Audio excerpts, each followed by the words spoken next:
Bugatti on the Battlegrounds, the return of a classic arcade game, and a DMR rebalance. All this and more as we dive into the Update 37.1 patch report. First up, the Coupe RB is getting a luxury overhaul thanks to our collaboration with Bugatti. The collab will feature 2 Bugatti Hyper sports cars, over a dozen paint colors, different interior styles, wheel types, and more. So check out the upcoming collaboration announcement for full details on how to create the incomparable.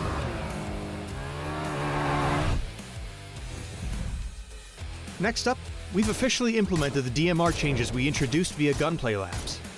DMRs have seen a 12% damage decrease overall, and many have had their overall RPM reduced by about 45%. By adjusting DMRs, our goal is to expand the viable weapon choices across the battlegrounds, while keeping your choice of weapons strategic to your style and situation. Gunplay updates will continue every 2 months, and we'll be closely monitoring your feedback along the way. Next, grab your controller with those chicken-greased fingers because PUBG is coming back. For a limited time, you can drop back into the fan-favorite top-down 2D minigame we released back in 2021.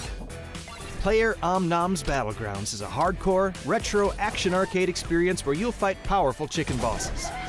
We've even added a brand new map, Paramo, for the re-release. So drop in and see how far you can get. Radical!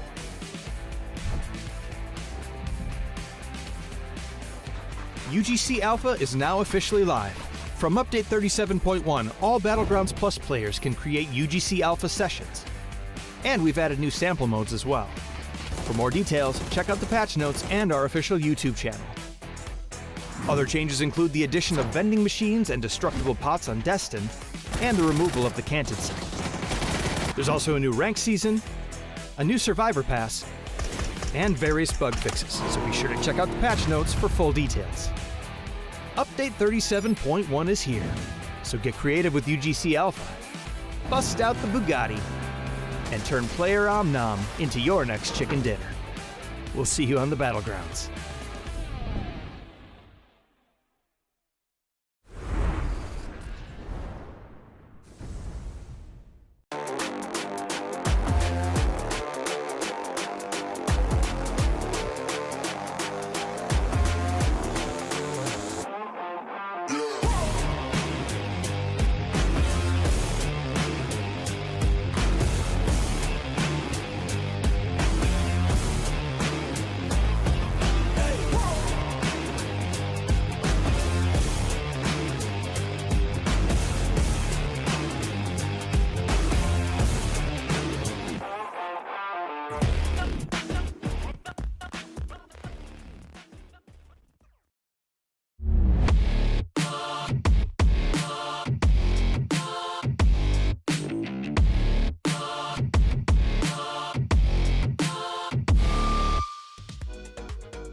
Ladies and gentlemen, we are back once more with the PUBG Reddit custom games. I'm Tijo, I'm joined by Invision, as I almost hit him over there on my left-hand side, right-hand side.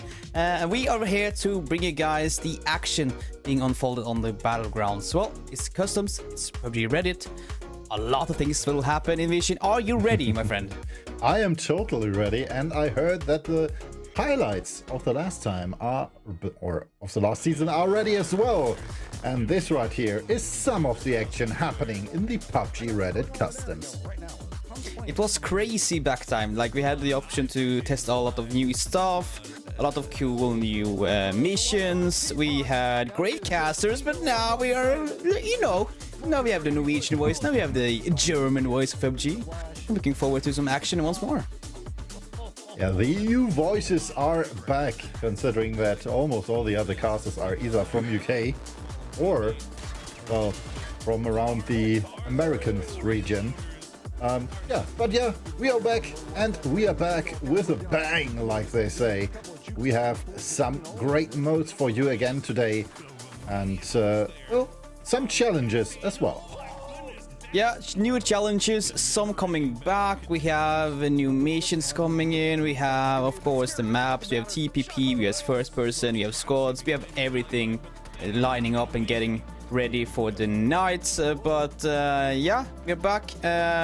Envision, before we go into things, before we go into the old information, how have you been, man? It's been a long time, 1 month. I've been good, yeah. 1 month, that's true. I hope you've been good as well. I've been doing a lot of casts in the meantime, doing some scrims, doing some other games and stuff. So I'm happy to be here.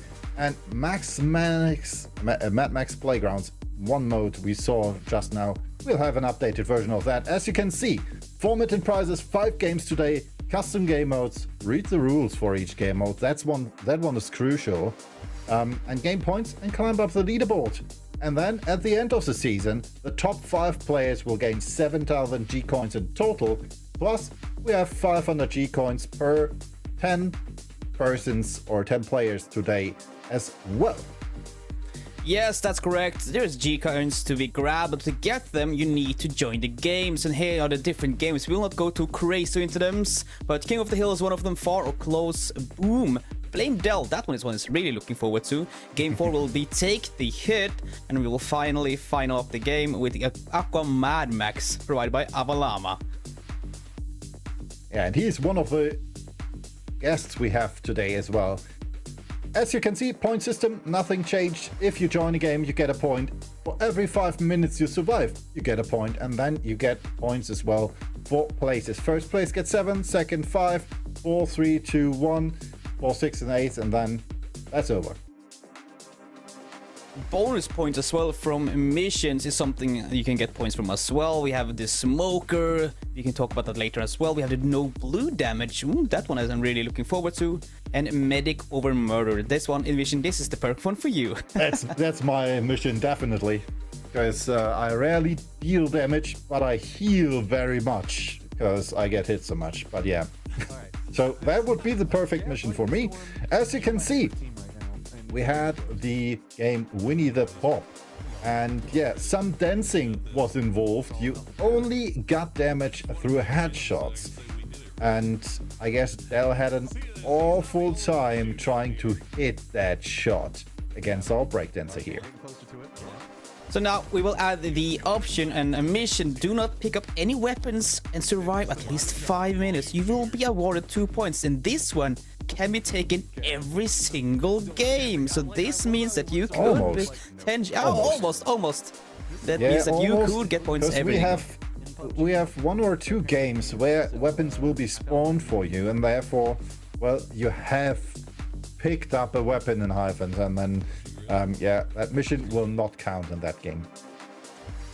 To join the games tonight, you simply just join our Discord PUBG Reddit and read to the custom game information channel. And also keep an eye out, the games will be announced as the lobby are coming up. And of course, find a lobby through the custom games section in game. Join the game, press and enter the password, and join the lobby for more action and fun. Yeah, our content creators, like I said, Armalama and Who Built the Ark will be joining us again and continuing playing with the games like they did last time as well, if I remember correctly. And we also obviously have the same team names for them as well. Avalama, Who Built the Ark, we got more new missions, we got an extra mission, we got a lot of things coming up for the 5 games. It's gonna be amazing, it's gonna be good. We also got the leaderboard from the first week that will be coming up really shortly. You can see how the teams are lining up. Not that the teams, actually the players. Caddy is in front there with 56 points. But already here, Envision, looking at the points, it is kind of tight on the top. Like top 4 is really tight. Yeah, that's definitely true. 56, 54, 52 and 51 points for Katie, Granix, Carlos and Deca. It's, well, quite close to each other. Then we have T-Hawks with 42 points. You can see also a slight difference in rank points and as well as time points. Time points are quite close for all, I guess 6 of them, 7, yeah, all 9 of them, to be totally sure. All have been taking part in 5 matches so far, or 5 games so far, and let's see if they will be joining us today as well. Yeah, I'm hoping they will join in and get more points going. If they want to get to the top of the leaderboard and get the G coins in the end of this season. And this is only month number 2, so there's many months to come. But before we go all information for the games, the modes, and all that stuff, we will take a short break. And when we will be back, we will talk all about the first game and all about the rules coming up. But for now, we'll see you guys in a few minutes.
And we are back with match number 1 in the, well, settings, I would say, because it's about to start and it's about to go down. We have such a fun mode for you.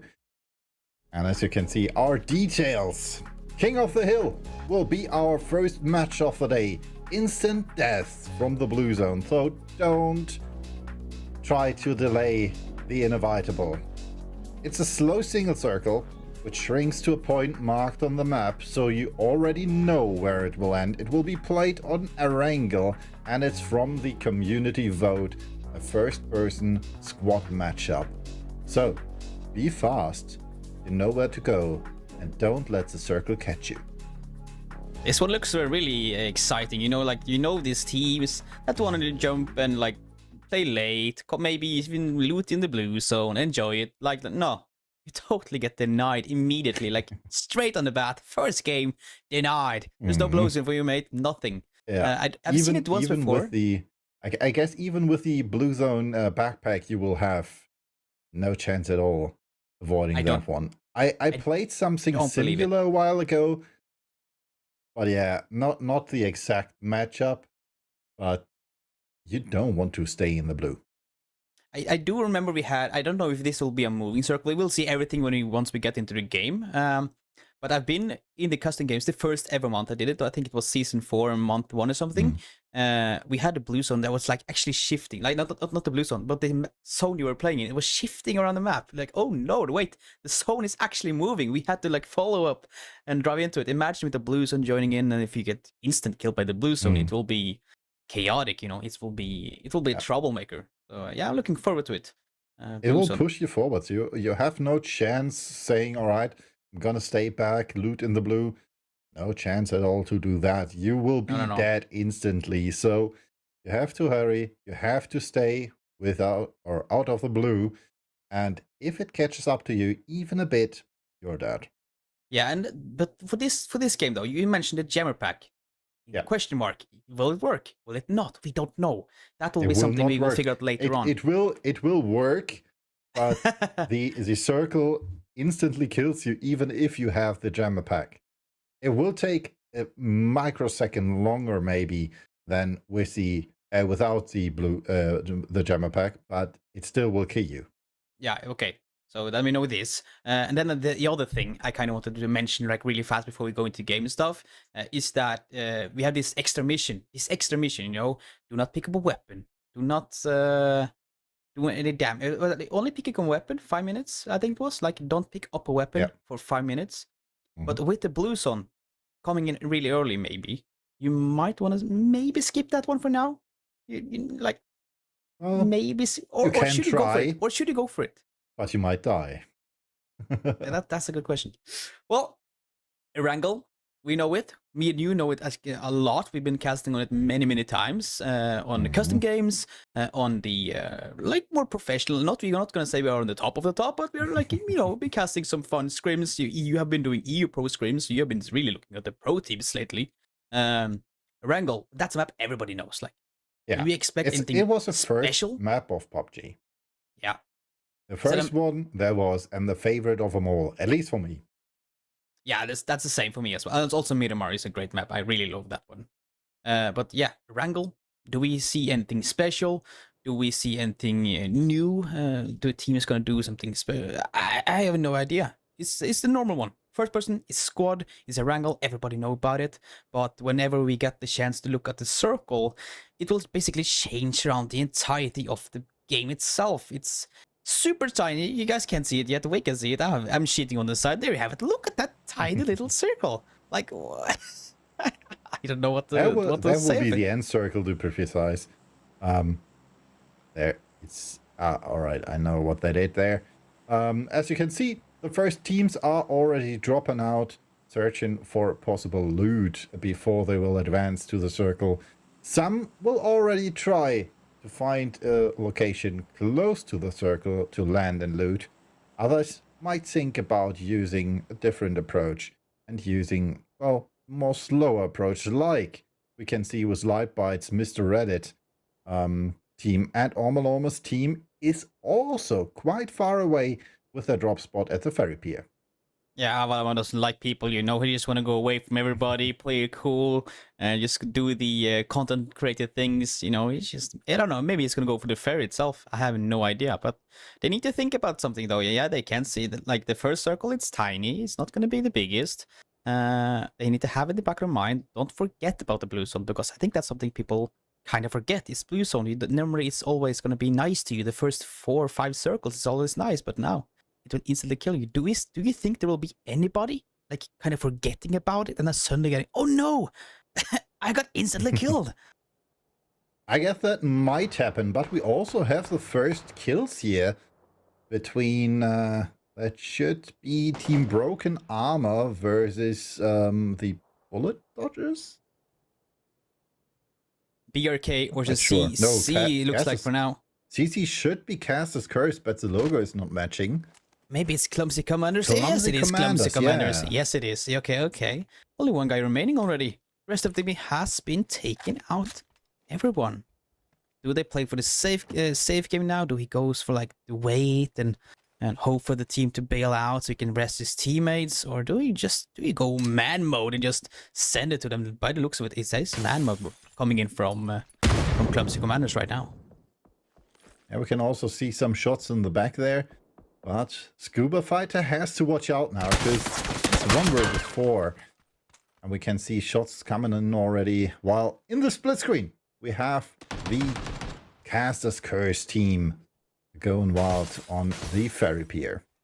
New ferry pier, to be precise. New ferry, yeah, there's a fight going on south, there's a fight going on here, like, basically there is fights going in multiple areas at once, and, like, still no team's dead, every team is still alive, that's good, and also remember, we have 3 players already dead, and they do not get points, you know, they get points for joining the game, but 5 minutes hasn't passed, they lost a point already, and if Scuba is really smart now, he just stay alive for a few more minutes before he goes for that fight. And he will get himself another point in the back. He still might be able to go for the rest if the blue chip recall stations are enabled. Well, Teapot gets a kill against Daz. That means that the team of... Let me check. Check. Sniper snacking on snacks now. They lose somebody. And now Broken Armor is sending everybody in. Sending everybody in. Yeah, everybody in. And 1 man out. Supreme gets a kill against Scuba Fighter. And therefore, unfortunately, the first team is out. 1 team is out, 14 teams remaining and 46 players. As a fight has been going on in Milta area. It's not only 2 teams in this area, it's actually 3. As we see the yellow team further south. Chicken chokers, 1 guy knocked, 1 is flush, and that's Daz that got taken out by Teapot just a few minutes ago. So they're down to 3 members, but they're not stuck quite yet. They have players on both sides of them, like teams on both sides, but for now, there's nothing hot going on, no fights going on, just staying cool and getting information as a nade's been thrown to the roof. Do we get something? Did he go inside? Yes, he did, down the staircase. He got the knock as well. And Hot Pink gets a knock onto the super. Yeah, Hot Pink currently on rank 22 in the PUBG Reddit customs. Well-placed nade. Unfortunately, not able to get that kill. But maybe the Chicken Chokers now will push. But they still have 1 more team behind them, which is the lineup of Lukma. I'm on Twitch. Yeah, Lukma, I'm on Twitch in the yellow further south. They have not taken part of the fight just quite yet, as the Chicken Chokers are still in the fight with Super on the north side. Still no knocks coming, just a few nades being thrown just to scare them off and hopefully do some damage on them. Now, Super Survivors are only 3 players alive, but only a 3-man squad as well. Still a bit quiet. Nothing special going on as of now. Just waiting for the other team to do the mistake, maybe push out in the open and maybe react to it. But the longer they wait, the longer they just chill and fall back. We have Lukma, I'm on Twitch, slowly closing in on the south side as well. Yeah, but we can also see that the lineup from the Chicken Chokers is moving as well. And Okrasama gets a first knock against Nikita. And therefore, Lukma, I'm on Twitch, are now left with 2 people standing only. And they have to smoke, but Teapot gets a re-knock on Okra. And that means they might have the chance to do something against the lineup from the Chicken Chokers. Unfortunately for them, Teapot gets knocked as well. Yeah, Hot Pink switching around. They're finding Teapot in the open. That's a confirm as well. Instantly taken out. That's on the 6-minute mark, so you get at least 1 more point for that one. Now it's only down to 1 member remaining. He gets the knock. Ball in. He's alive with a knock, bailing off and making sure that he can reposition and hopefully even get the help from Super Survivors. That is a push coming out from Milton now. They spot the guy in the open. Hotpick has been spotted. Hotpick taking shots to the chest. Only half HP now as Dangerous as he reloads the Vector and finally takes him out in 14th place. Well done. The Chicken Chokers are eliminated. Please don't shoot us. Follow suit though, as we can see that the Rapid Reloaders also eliminated the Bullet Dodgers, and that means we are left with 11 teams now. Some action you could see in the split screen, but we still have our fight over here between Lukma, I'm on Twitch. The last player standing is Bolinho, and he gets eliminated by Lewis for the Super Survivors. Lewis with a headshot, and they got eliminated. Super now in full control of Milta area. As now we are changing our position cameras further away to the ferry pair. Not the ferry pair, actually. That is not the ferry. That's a new ferry pair, as you mentioned, I do believe. Yeah. To cast a curse. That is kind of boltering up on this location. One guy in the tower as well. That was a cool spot. I forgot all about it. As we have teams already moving into the middle of the circle. That's Adder just having the center location, getting himself some drops as well. Multiple drops coming in the middle of the circle. Looking at the map, it's kind of split up. Like, we all still have Llama all the way down in the actual ferry pair. They haven't even made a move for it. And then we have basically all the other teams, all the 9 remaining teams, basically bunkered up within 2 kilometers radius around each other. Yeah, except one more team or 2 more teams. We could see that we still have one team over there in prison. And Moloko with a nice name against Brohanosaurus. Garfield now in trouble. They need to move, otherwise they might lose Brohanosaurus as well. He does have a self-res, but still, they have to watch out against the caster's curse. Yeah, that shot opened up a possibility for the caster curse, and they are kind of sending it already. 2 guys getting closer and closer to the shack. They know that there has to be 2 guys because they got the knock on one. Now getting closer and closer to the shack and possibly in for the nade range. And they do have a nade each. They have flashbangs. They have smokes to play with. And closer caster curse. They might just make this the end of Garfield as they're getting nailed with the nades. Some shots been taken. I've seen him done some damage back. The nades going over. Do they hit anybody? Yes, it's a good hit, but not enough to get the knock. But the second nade, on the other hand, finished the job, and they're down to only 1 member. Bonkadonka versus the caster curse. And Bonkadonka has some smokes left there though, which means that the caster's curse is not able to see as much as I would like. Still, Grey Cloud is quite close. The res has already been pulled through. And now they are blind as a bat, like they say. Caster's curse pushing and Garfield is annihilated.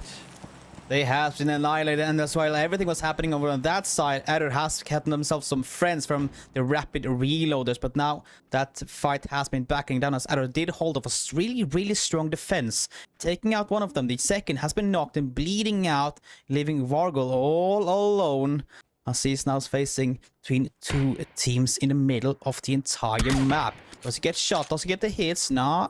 For now, just hit him back on the Afterlife team. That's all coming in from the north side in the red color. They just need 1 or 2 shots and they will have taken them out. But for now, just playing it slowly, getting the painkillers going, getting ready for the action. Now, looking for the knock and possibility. Nowhere is on the rock, but not where it's going to peak for now. And just chilling and waiting for an opportunity to come. Yeah, well, at the same moment, the super survivors have found their next opportunity in Caster Curse. Akip now with a kill against Wargul. And that means the players from Rapid Reloaders have been eliminated as well. Yeah, out they go in 9th place as we now have the Broken Armor and Adder now fighting off each other on the south side of the Potato Hills.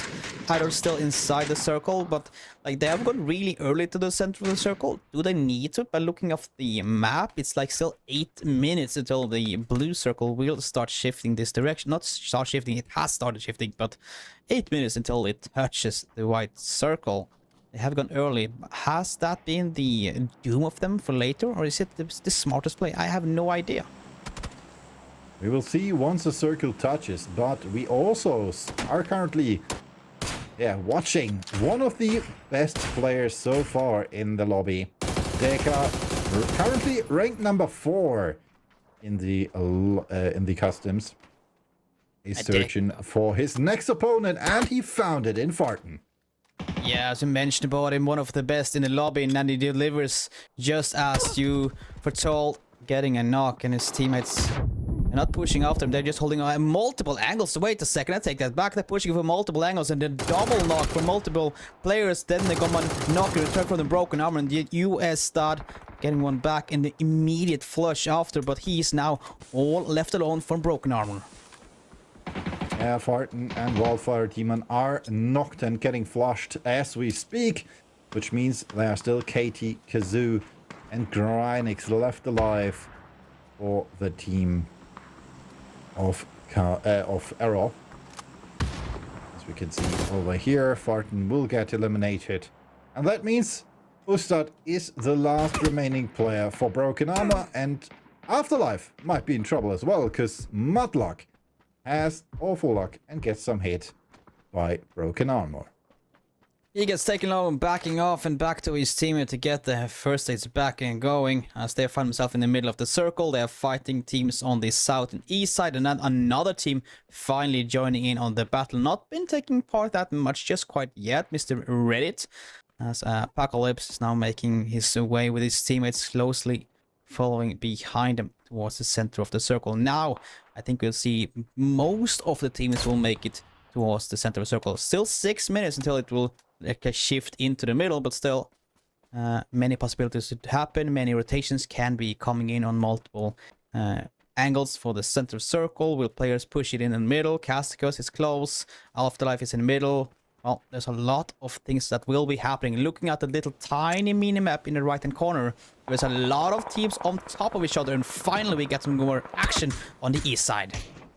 Yeah, Mr. Reddit fighting against the Super Survivors. Well, we see now Mr. Rebel Lightweight has the angle against Lewis. Unfortunately, he does not get the knock, while Lewis is successful against Matey. But now we get the revenge knock over here. Mr. Reddit eliminates a Super Survivors who also get Mr. Reddit eliminates the Super Survivors. Well, they have trouble as well. Lightbite has been taken out. Troy has been knocked. And now the next team is coming close, which is Afterlife. That was just barely before the 15 mark as well, so they missed in crucial points just right there. They could have been playing it even more safe and going for like the points game, but then we have the teams that are really aggressive. They want to get the action on the screen, they want to get the kills, they want to get the knocks, you know. So it's kind of really makes it, and in the end it's for fun, you know. So it's kind of cool to see that not everybody's going full competitive. Some of them are just sending it in the middle and hoping for the best. And Apocalypse, he opens up with another knock. This time it's on Warclown. He has found his first opponent. Mudlock already spotted as well. Spray coming out by Apocalypse, and he gets a knock. And that's the second one he gets. Mr. Reddit now facing off against the Afterlife from the other side. We can see Broken Armor coming in as well. Who starts the last remaining player, and Apocalypse does it again. While Warclown gets re-knocked by Get Wrecked. A third knock for Apocalypse, and he might himself get himself more, but then he goes down. His team loses one. And Afterlife back with 2 players as the Self-Roy has come in. But Mr. Reddit, they are pushing in from multiple angles now, but they need to care for the team behind them. Not behind them anymore on the southern side. You can see them start moving on the minimap. They will join in on this battle going on top around the blue ship transmitter. But Mr. Reddit, 3 members alive. They will be back on their feet except Lightbite.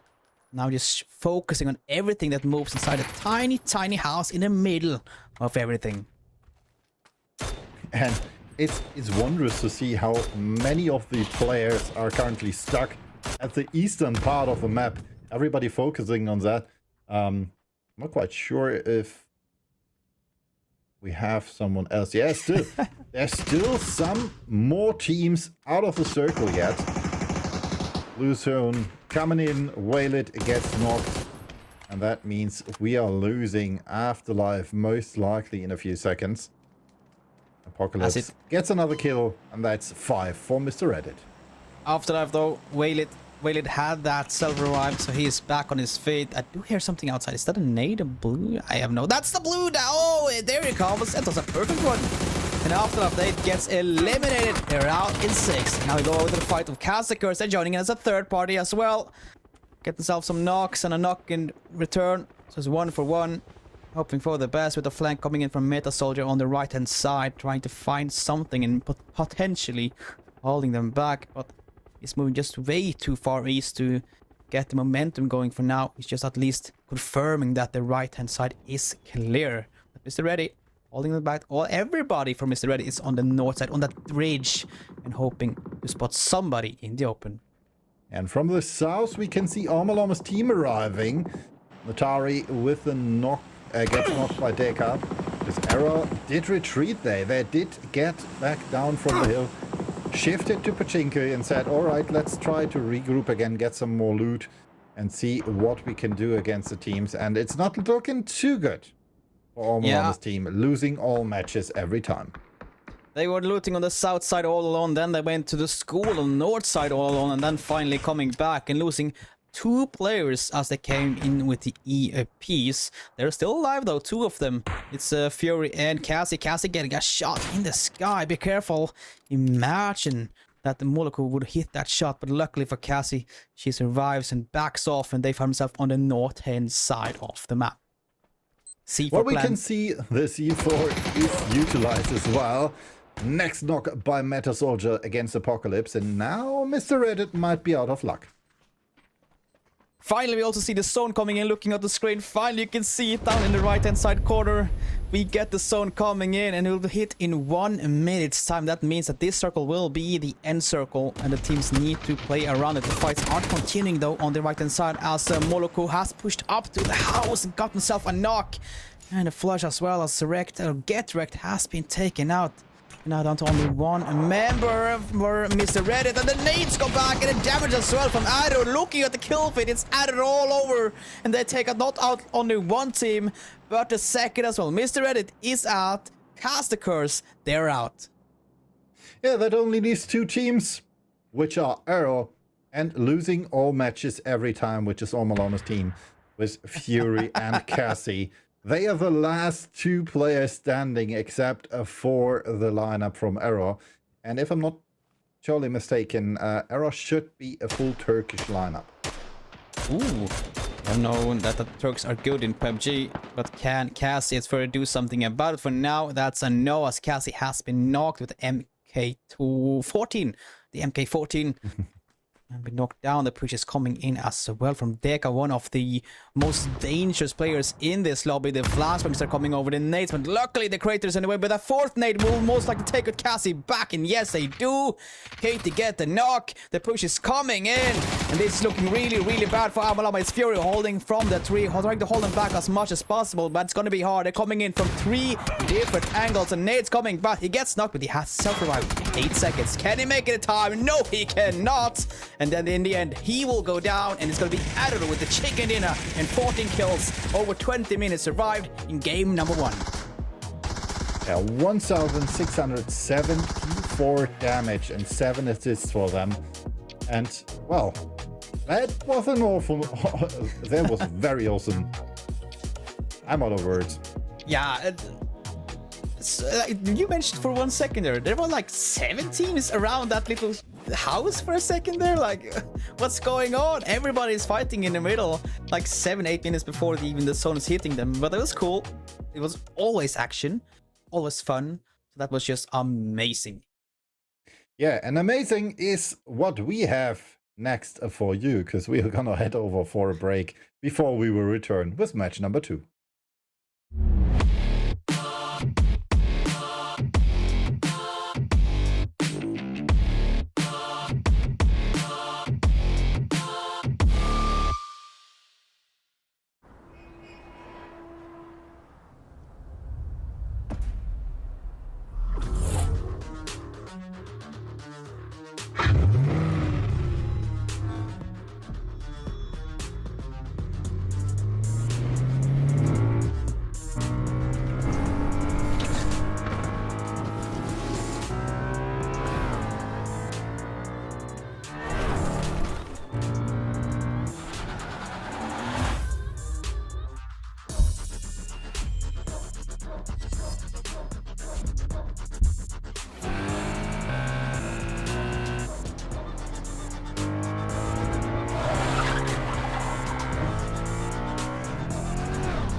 die to the zone.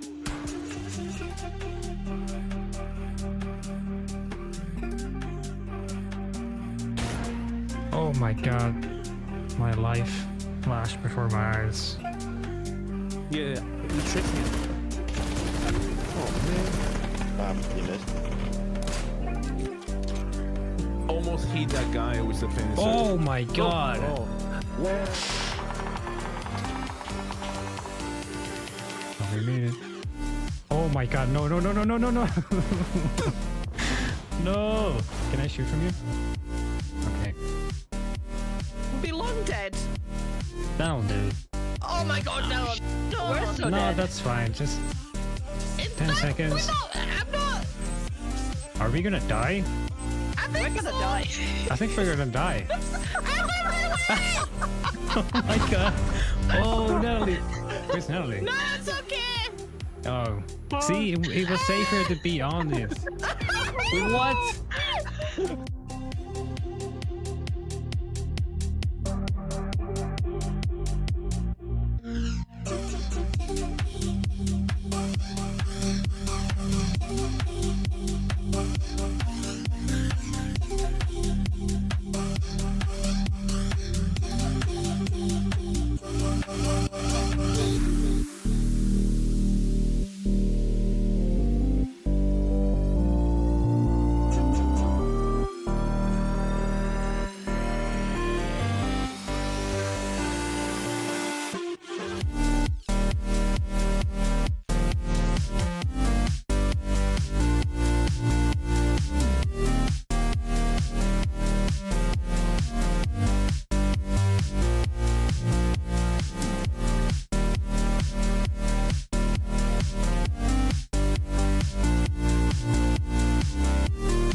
We are back after a short break, but now we are back and ready for some more information, more games. But before we go to the game and explain the rules and getting ready for it, here is some information for the last round. Top 4 teams, who got the most and who got most kills, damage and survival time. Well, you need to look at Error, for example, 14 kills, 20 minutes survival time. Look at the damage you mentioned in the Ender Envision. Yeah. This is just crazy.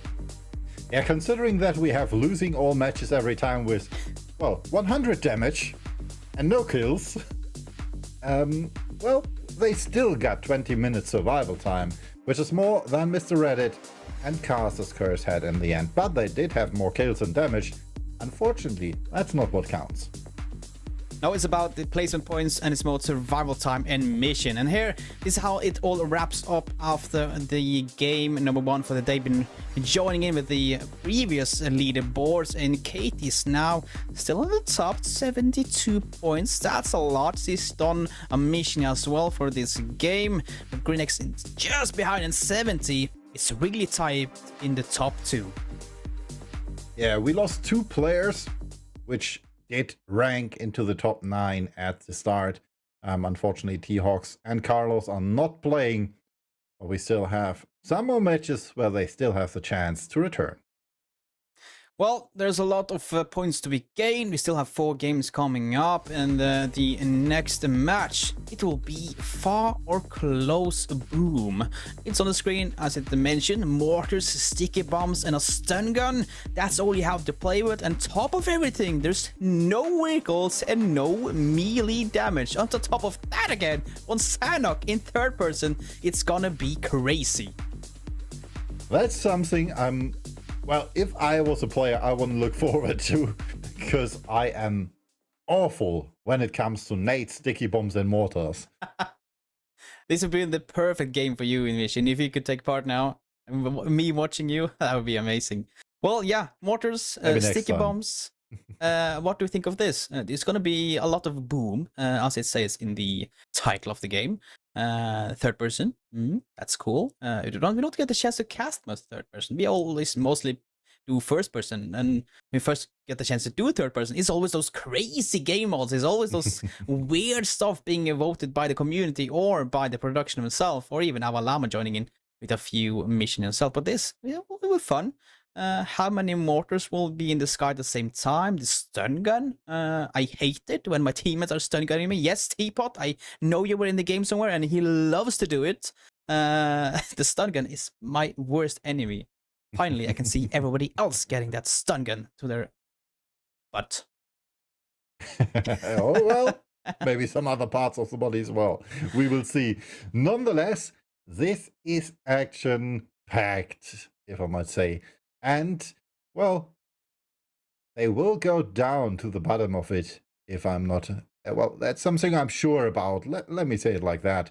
Because we have destroyable terrain on Sunhawk. So you can use a mortar or sticky bomb to get yourself a crater, get yourself some cover from the other teams. Because, well, you have a lot to do if you want to get a kill here. Yeah, there's, like you mentioned, you can dig a hole, you can take those portable barricades with you and make a fortress in that hole on top of everything. I don't know if like nades are removed or not. This will be figured out when you get in game. That's also the fun thing of this, because me and Envision, we don't know that much about the game. We know it a little bit, we get told a little bit, but most of it is kind of surprise for us as well. So we can like, is it allowed? Is this allowed? No, it was not allowed. Oh, look at that, that's even allowed. And it's kind of like fun for us as well, because we have no idea. We just know what, like the basics. We don't know the full details of what's gonna happen. So grenades, will they have a big, huge impact? Will it only be sticky bombs and mortars? Like, I have a lot of questions, but no answers. We will see once we join into the match. And like they said in the Song of Windrose, I am a dwarf and I'm digging a hole. Oh lord, of course you had to pick it up. It's amazing. This is why I love casting with animation. Just brings up those weird stuff on the sidelines, and in the breaks even I'm just sitting and having a good laugh. Well, yeah, okay. Do you have any expectations? Somebody you wanna like? I do believe this person or that person would do great. Maybe a team. I believe something. we will see very, very, very, very, very, very, very many mortars in the sky. That is true. That is true. I also saw some new, just like when you have the time for it, we have the time for it now. I saw a new names, new logos being added as well. Mr. Reddit, we just saw them on top of that hill, doing good. I think there was one more. I forgot about it right now. I'm not gonna like really go dig into it, but cool new names, and also somebody returning. We got the Birdie, what's it called again? I'm not sure. Garfield is returning. Garfield, is the returning one. Yes. Garfield is the one. Yeah, lots of cool names being added. PUBG Reddit always provide those cool names and logos. They are always providing on that level. And as the custom games itself, with all these rules being provided, just amazing. Well, we are getting ready. We are a few last like comments in the animation before we start going into game number 2. Like something you want to just get on top of your mind, you know? I want to see someone getting stunned by a stun gun and then being finished off with a sticky nade for you. Ooh, that would be nice. That would be nice. Imagine sticky bomb and getting instantly stunned 24/7. That would be so BM. That would be crazy. Well, game number 2 is coming our way. Sticky bombs, mortars, and stun guns is what we can expect. No vehicles and no melee damage. And the plane has finally left the station. Vision, the plane coming in from the west to the east, and the zone has already been showing on the screen. Do people go south, or do people just jump straight into the middle of the chaos? Well, I guess most of them will go straight for the chaos. We might have 1 or 2 teams still delaying the inevitable. One of them in this case is Afterlife. As we can see, they're jumping to the left little island, and as we can see, Garfield and Mr. Reddit are going for a Painan hot drop. Pine and Hot Drop. So there will be some action in the middle with the new logo Garfield, that's for sure. Got a few teams jumping late as well at the end of the plane. I do believe they will have some action coming in a few minutes time as well. Multiple teams in the center of the circle, just going straight for that position. The question is, maybe people know it, like for example the guys in boot camp, they would just sit down the mortars and start hammering the center of the circle, and that could be the end of them as well. Yeah, another scene we are currently seeing is the matchup here over in Tatmok, which is between Error and I guess that should be the Chicken Chokers with Kapi, Saba, and Carlos. Carlos is back. Carlos is back. That's nice. He was Love to see not that. in match number 1, but he's back now. And as we can see, Apocalypse is getting ready to do something against Garfield. Like when I was looking at them before we jumped over to Apocalypse, they were running around with their sticky nades in hand, sticky bombs in hand. But how long is that timer for when you throw it away? I don't remember. Is it 10 seconds, 15 seconds, 5? I don't remember. All I know is they are running around with sticky bombs and throwing it at each other. Look at them in melee range. Remember, there's no melee damage as well. Now they're just throwing them all over the place. There's a drill, some drill. Oh, the shots, the booms, the mortars. This will be a game that will destroy your ears in some way or another. For now, Garfield is getting bombarded by Apocalypse, but no hits as of yet. But the problem is the roofs, they are slowly disappearing, so you cannot hide inside the house for too long. It's falling apart. Not only the houses, but the cover Garfield has at the moment. Brontosaurus has his sticky nade in hand. We have flashes as well in the game, it seems, because we can see Baton running around with one. Bonka Donka needs to catch up to Brontosaurus because he is currently the only one pushing forwards against Mr. Reddit. Looking at there's no nades, no smokes for now, only flashbangs. I do believe that is it. Even with the tactical back and everything ready to fight. How do you do this? You need to find that stun grenade, maybe. That should be the thing to go for. Stun grenade, and then the sticking grenade on the guy being stunned. As you mentioned before the game even started. They're just running around, chasing each other down with the sticky grenades, and nobody has even gotten a knock yet. This is this is gonna be chaos. I guess we might see more players dying to the blue than we will see players dying to mortars or to sticky nades if this continues, because the blue zone already catched up to Mr. Reddit and Garfield, and they now have to run because we don't have cars. So you have to run everywhere. And they're running side by side. That's also the really fun part of it. Imagine just throwing a sticky bone on the ground in front of you, and then they follow you slow and steady. Trying to go for the block as well. There's no pads, there's no melee weapons, no melee damage in general. Just sticky bombs, and, well, nobody's throwing anything on it. They're just flashbanging each other, hoping people are running to trees and, yeah, get stuck somehow. As the blue zone has shifted in, the damage is starting to do on them. It's only phase 1, not going to do that much damage. They have the time, they have the meds, I hope, to get themselves rotating inside a circle. Still 50 alive though. It's a lot of players alive to joining at the late game. Imagine the late game with mortars, sticky bombs all in the same spot. That will be crazy. Yeah, that will be. Oh, we got the first knock. Deca knocked himself with the sticky I noticed. nade. I'm not quite sure how he did that and why he did that, but he did. Well, somebody had to do it, you know? Somebody had to get that first knock on the board. Let's see, how long is that timer again? It is not that long. It's about, like, you throw it down, it's about 5 to 7 seconds, something like that. So it's not that long before, after you're throwing it, it will explode. Also, this could be cool. One thing to mention, everybody from Mr. Reddit and everyone from Garfield has failed one of the missions already in this match, because mission number 2, if I remember correctly, is called 0 Blue Zone Damage. Oh, no. That is something as well. That is something the teams and players need to think about. If you really want to go for that leaderboard and want to get the points going, you need to maybe start doing those missions.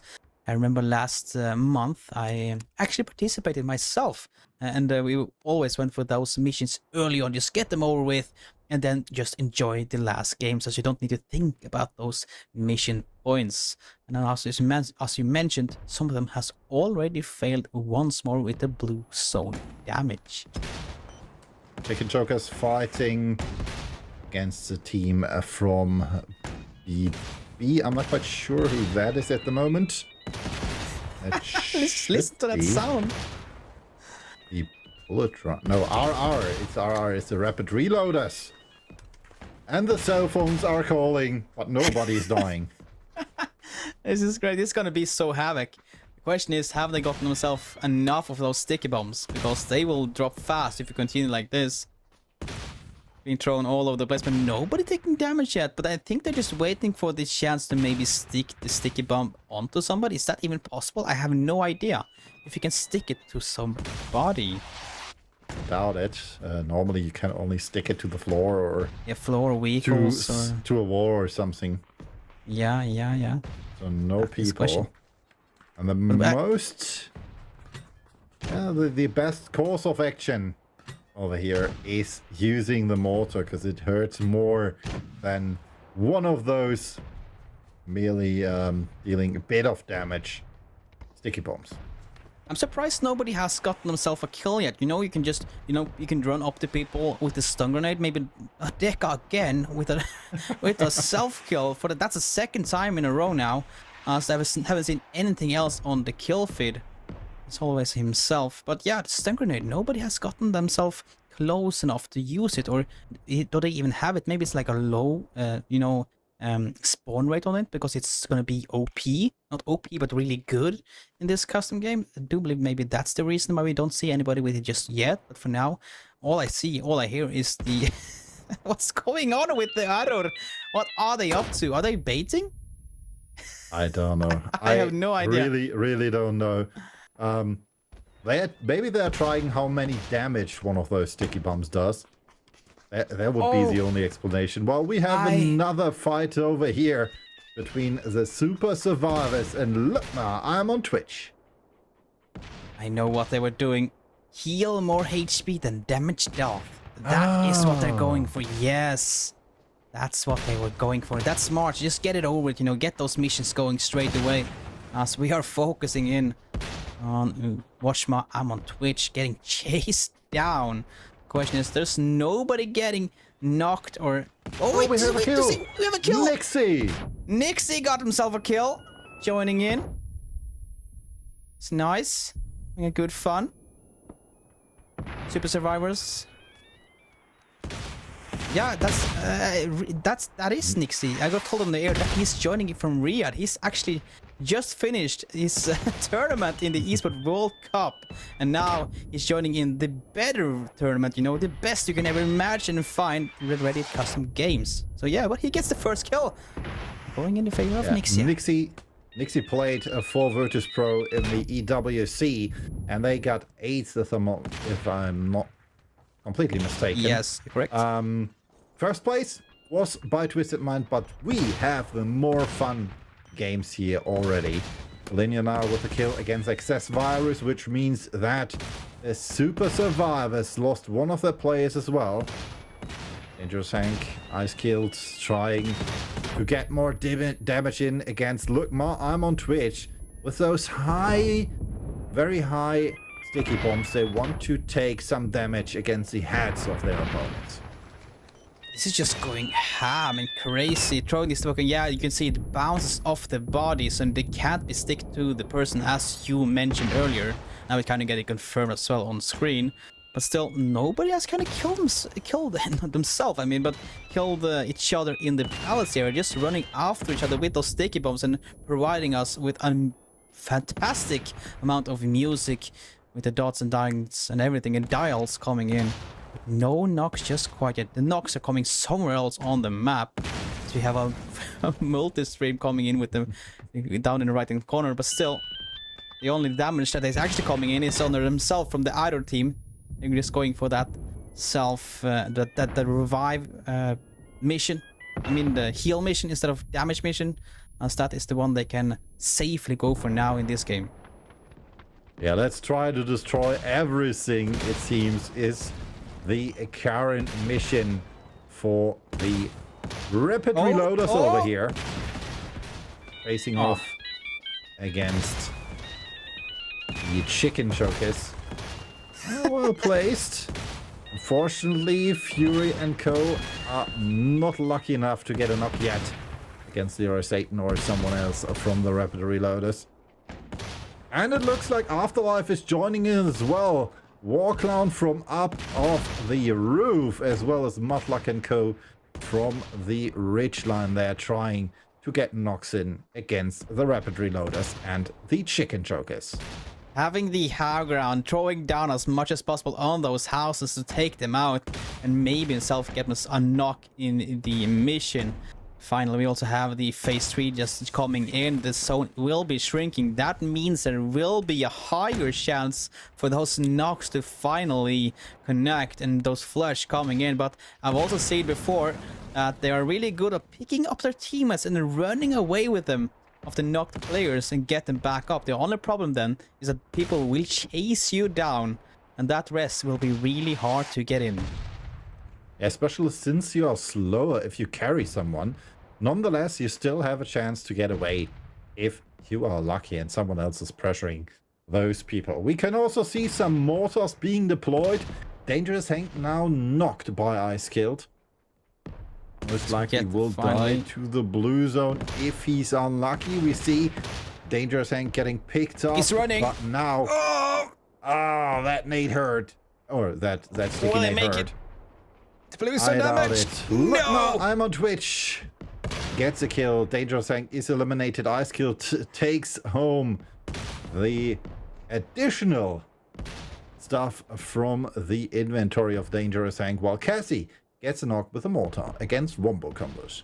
I also do believe he maybe picked up that blue ship grenade, and if he's really sneaky, just going for one of those, that would be nice. And also see a lot of mortars finally coming down from multiple areas. People are just shooting them straight all over the place and hoping for a freebie somewhere on the map, but no.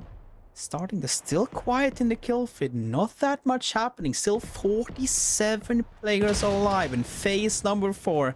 As we look at that tiny minimap in the bottom right corner. It's so filled with so many names, colors, and logos that is all over each other. Look at this one, 4 teams within the camera angle.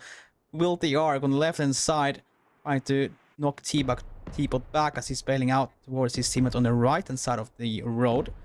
They need to find himself a way in though, because the zone has shifted once more, going basically in the center of everything.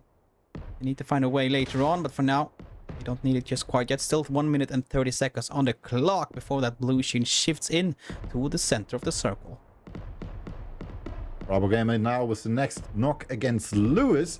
That happens in the left part of the stream between Arc, Hugel's Arc team. Ice Kill tried to go for the rest, unfortunately for him. Scuba Fighter was there and got the knock in. Katie now also with another knock. Bravo Gamer trying to help Who Builds the Arc, who's trying to get the flush against Ice Killed. Unfortunately, Ice Killed still able to move a bit, while we can see some more mortar shots in every direction. And unfortunately, that shot against Okrasama and Hot Pink did not land perfectly. That was still really close as we shift into Ice Kill, and he's getting bombarded with the multiple. Will finally go down in the end, and Who Built the Arc get himself a free kill right there, but still Ice Kill it. Oh, he just didn't survive 15 minutes. He go down in 14 minutes and 50 seconds. That's the 1 point missing out. Aslama one guy, that's Okrasama being res, but that he did knock himself there. Sticky grenades is still alive somehow. The question is for how long, because there is an enemy close by. They will deny that res coming in, and he will go down. Okrasama, he's dead. Now Malama cannot do anything about it. It's now just trying to do something back, the payback, and hoping for the best. But it's so hard hitting those sticky bombs, because they still take 6 to 7 seconds to like explode, and everybody's just running around being crazy and hard to predict. Yeah, unfortunately, Okra did kill himself. Because he tried to mortar and was close to a tree. Unfortunately, those mortars cannot shoot through the branches. And if you are too close, you knock yourself. Olka now with a knock against Deka. Grinex is eliminated as well by Tronel Dump with a mortar. And that means we are finally losing more and more players. Look at this! Look at the ground, it's so filled with craters from all those mortars, from the sticky bombs, from everything. I'm still missing somebody doing the play with the stun grenade, a stun pistol, but still nobody has done it. It's probably with like 1 or 2 of them on the entire map. As we got himself knocking himself, that's Teflon Husk with the mortar on himself. I do believe he shot into a tree or something like that. See, he's been knocked, but the teammates are coming for the rest. Is PUBG ready? What are you up to, my friend? I do believe... Oh, he's dropping down some sticky bombs all over the place.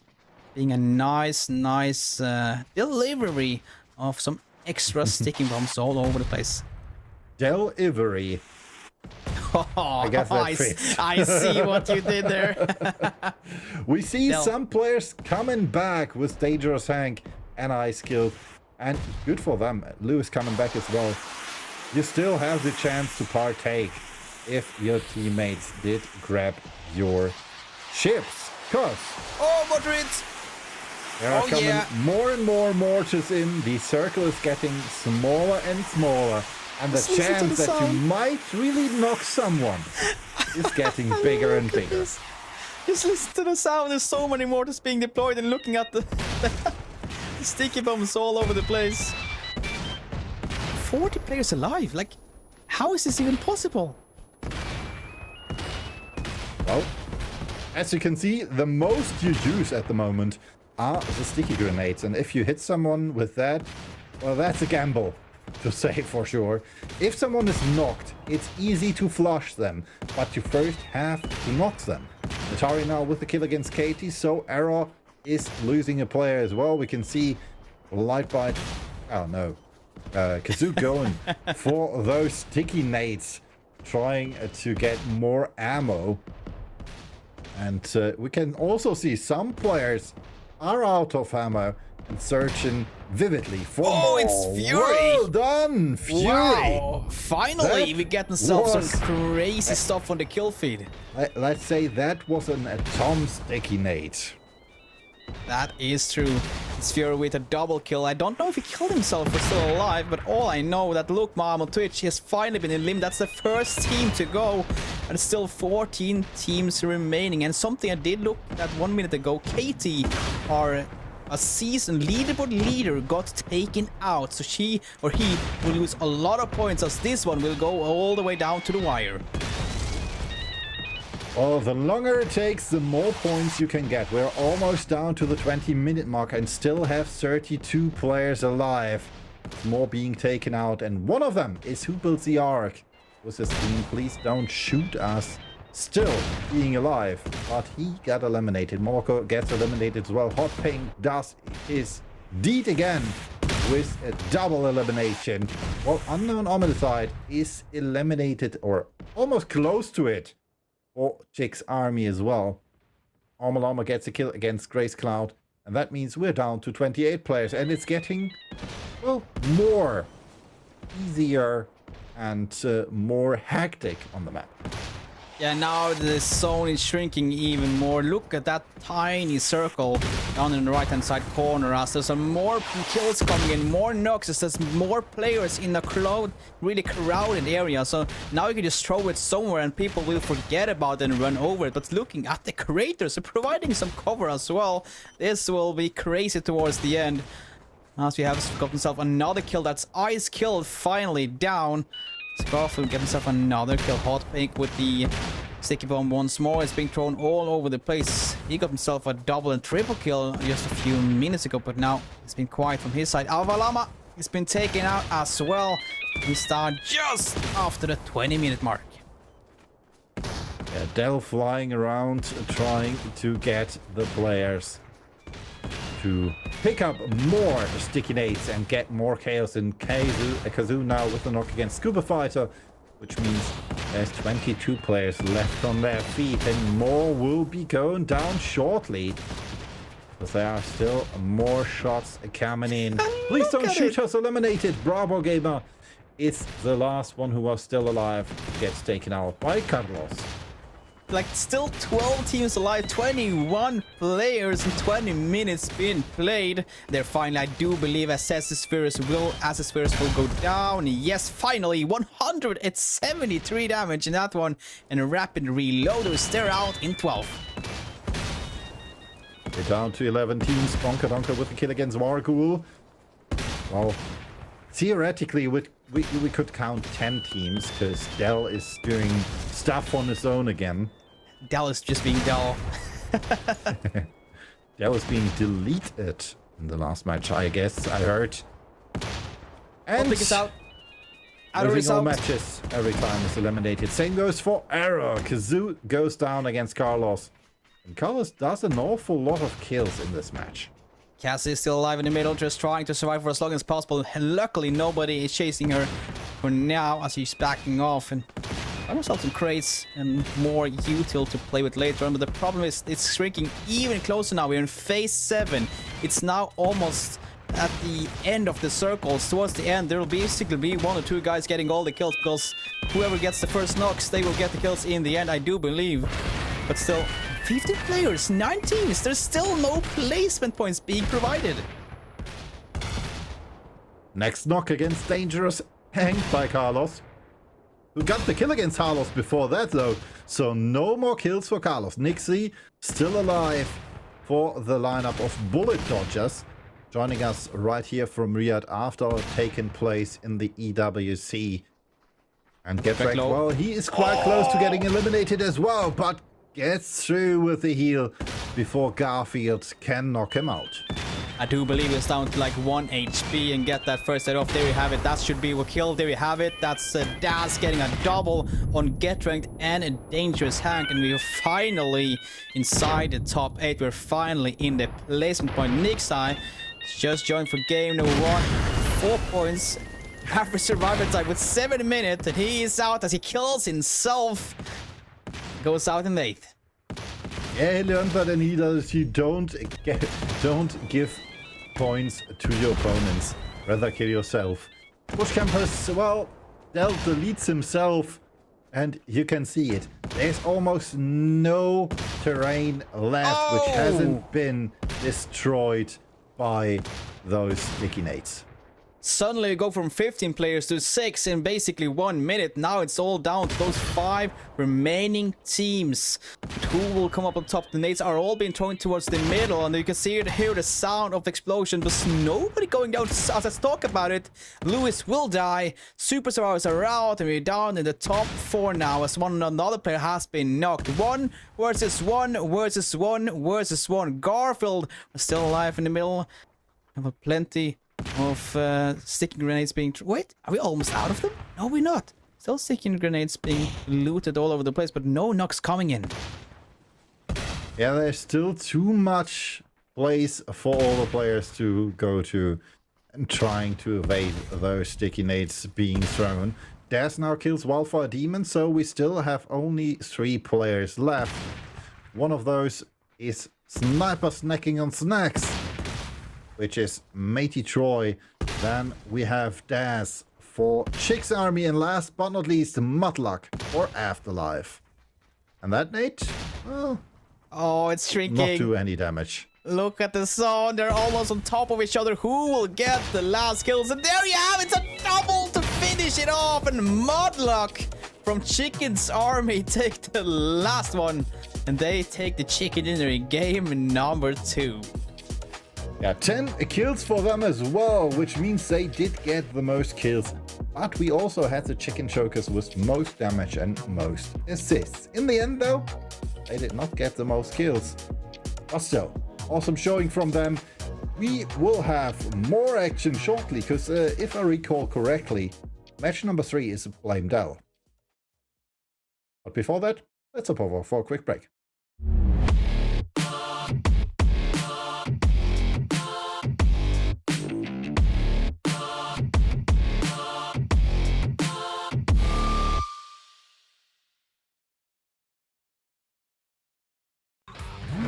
Bugatti on the Battlegrounds, the return of a classic arcade game, and a DMR rebalance. All this and more as we dive into the Update 37.1 patch report.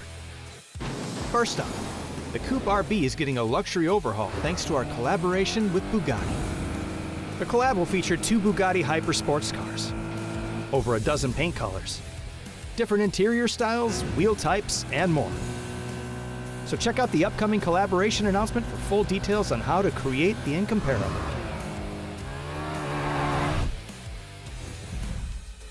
Next up, we've officially implemented the DMR changes we introduced via Gunplay Labs.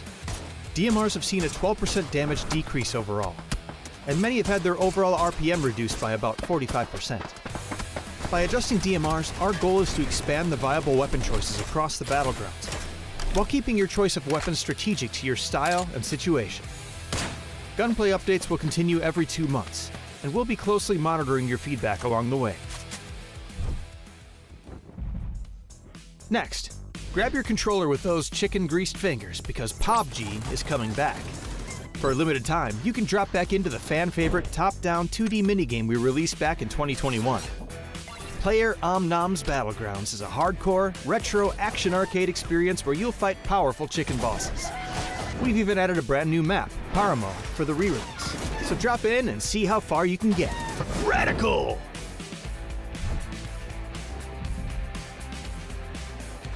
UGC Alpha is now officially live.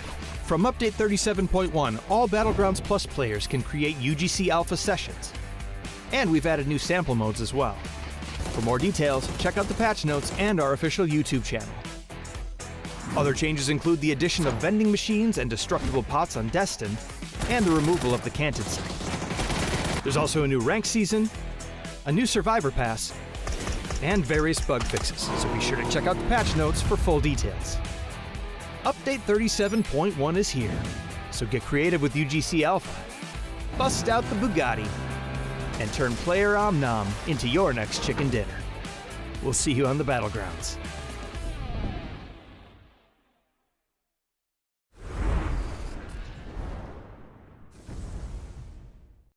I don't have sights. Oh, I do have sights now.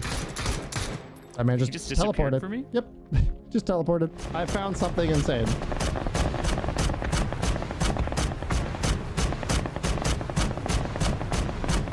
How safe do you feel covering me doing this? Huh. Lizard.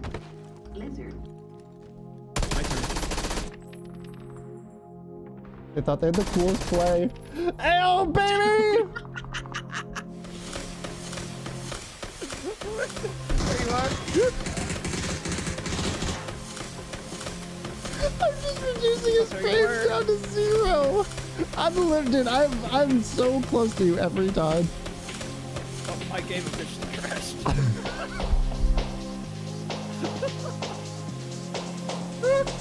Only you can see is Yeah. I'm trying to go slow over these bumps so we don't fall. There's his teammate. Spray his teammate. Spray his teammate.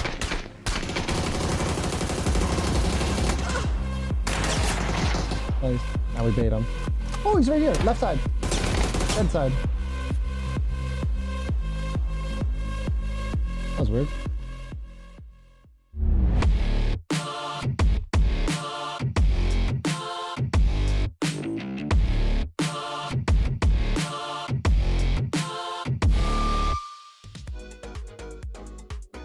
Well, and we are back. And like I said before the break, it's Flame Dell time. Because the next mode is Flame Dell. We have no clue what will happen, and I doubt that Dell knows what happens as well. Because, like it stated there, I don't know yet. Guess we'll see. It will happen on Vikendi. It will be first-person squad mode. But that's all. That's all we know. And that's all you know as well for now, till we join that match. The question is, like, you can't do the different, for example, missions from it, like the special mission I'm talking about now. You know, the one where you don't pick up a weapon for 5 minutes. Yeah. If you don't know the game mode, you might not have the chance to go for it. You know, but still, it will be fun. I'm looking forward to it. Dell always provides something weird whenever he's doing something weird. And just He big always fun. does something Yeah, weird. it's always something. Well, yeah. But game it's a three. map. It's a map I haven't seen in a while, which is Paramo, and unfortunately I haven't played it in a while as well. Because normally when I play with my friends, they always dodge Paramo before we can play it. So, yeah, I'm looking forward to this. Yeah, me too, me too. Now it's weekend though, but for the next game, Paramount. I guess that was the one you Oh, were yeah, mentioning. yeah, For. Yeah, my yeah. fault. Yeah, Just yeah, I in was- case we were like talking about the same game right now, I was like, wait a second. We talked about it in the break as Paramo well. will be the next one. Yeah, that's match number 4. Take That's the later. hit. Uh, We know a Weekend bit Day. about that one, but we will tell you before match number 4 happens now to not confuse you as much as I'm confused, which is most likely due to the, well, current climate in my castle room, which is at least 30 degrees at the moment. He gets himself an air conditioner, man. It's really, really fantastic. I do have one right behind me. Unfortunately, if I turn that on, you can hear it. Oh Lord, Lord. Well, we are going to weekend though. It's cold weather. Hopefully it will go through the screen and help Hopefully me it out, will cool man. me That'd be down, good. yeah. But the question is, like you mentioned, it's blame Dell. We don't know anything. I remember from early cast or what I've seen or in highlights that Dell will do a lot of weird stuff. He will spawn boats from the sky. They will drop down. He will spawn gliders all over the place. He will make the map just 5 different blue zones. Like there's so many things that he can like do. It's like there's no limit to it. So like I can't even expect anything because when I think he will do something, he does the quite opposite and also just going crazy with it instead. I think he will spawn a 1 boat. He spawns 10 gliders on top of a mountain and then he goes over to a Avan Lama and just say, hey, here is loot for you. Just enjoy. So we have no idea. And that's kind of the cool thing about Blame Dell. It'll be fun. See how it all goes in Weekend as well. A map that I don't normally cast that much, but still, it will be fun. Last time we had that on Sanok, if I'm not mistaken, where he did spawn some stuff for, I guess it was Who Built the Ark, and we had some matches on Rondo as well, where he spawned the glider for Omalama. Yeah, I'm looking forward to Weekendy. Maybe that will cool me a bit down, but definitely not my room, because my PC is, well, generating heat the moment we speak of it. Yeah, still, I'm looking forward to this, and I hope we will start with it shortly. For everybody wondering, if you were waiting for the updated leaderboard, unfortunately, we can't show you that yet. We'll show it to you as soon as it's ready, but for the moment, we have to wait for that. But then it's just a surprise right now. You don't know. You don't know who is on top. You can, of course, go to the Reddit site and find it somewhere there. I can't remember the link right now. But then it'll be more surprise. When we get to game 4, we're going to start game 4. Oh, wait, who is leading? Who is doing what? We have no idea. It kind of becomes a surprise. And that means that everybody needs to step up. Has the enemies done the missions? Have they not? What are we going to do? Are we going to go for the mission now? Are we just going to wait for the 5th game? Well, it's going to be hard to calculate or figure out those kind of things. But for now, we are slowly getting there. Just a few things getting set up, and the team's joining the server. We have a few more minutes, 1 or 2 maybe. Weekendy, snow map. We have those things going over. What's it called again?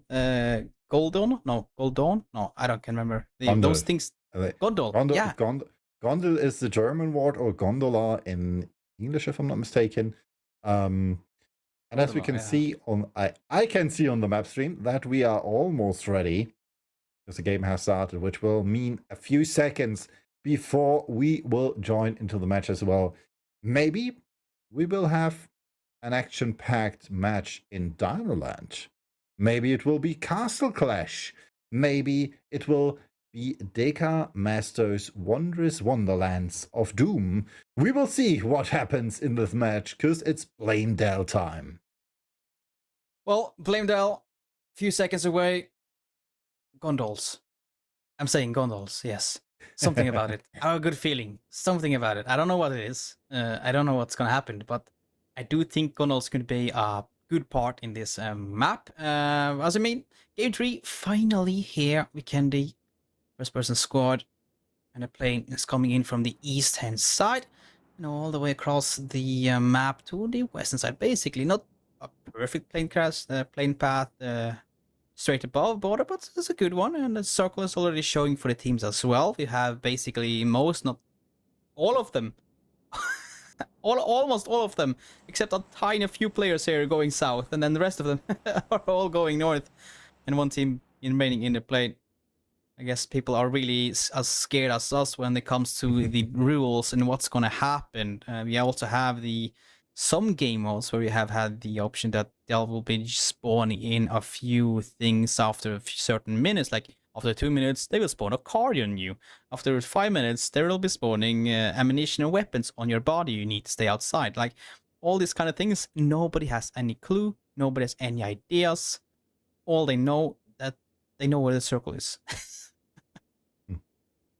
Yeah, we can see that Garfield is at a castle at the moment, and that means they do have an awful lot of, well, space to cover to catch up to the current circle. And we can see we only have 48 players in the match with 17 teams, which means they might be some players which did not load into the game, unfortunately. Who built the Ark?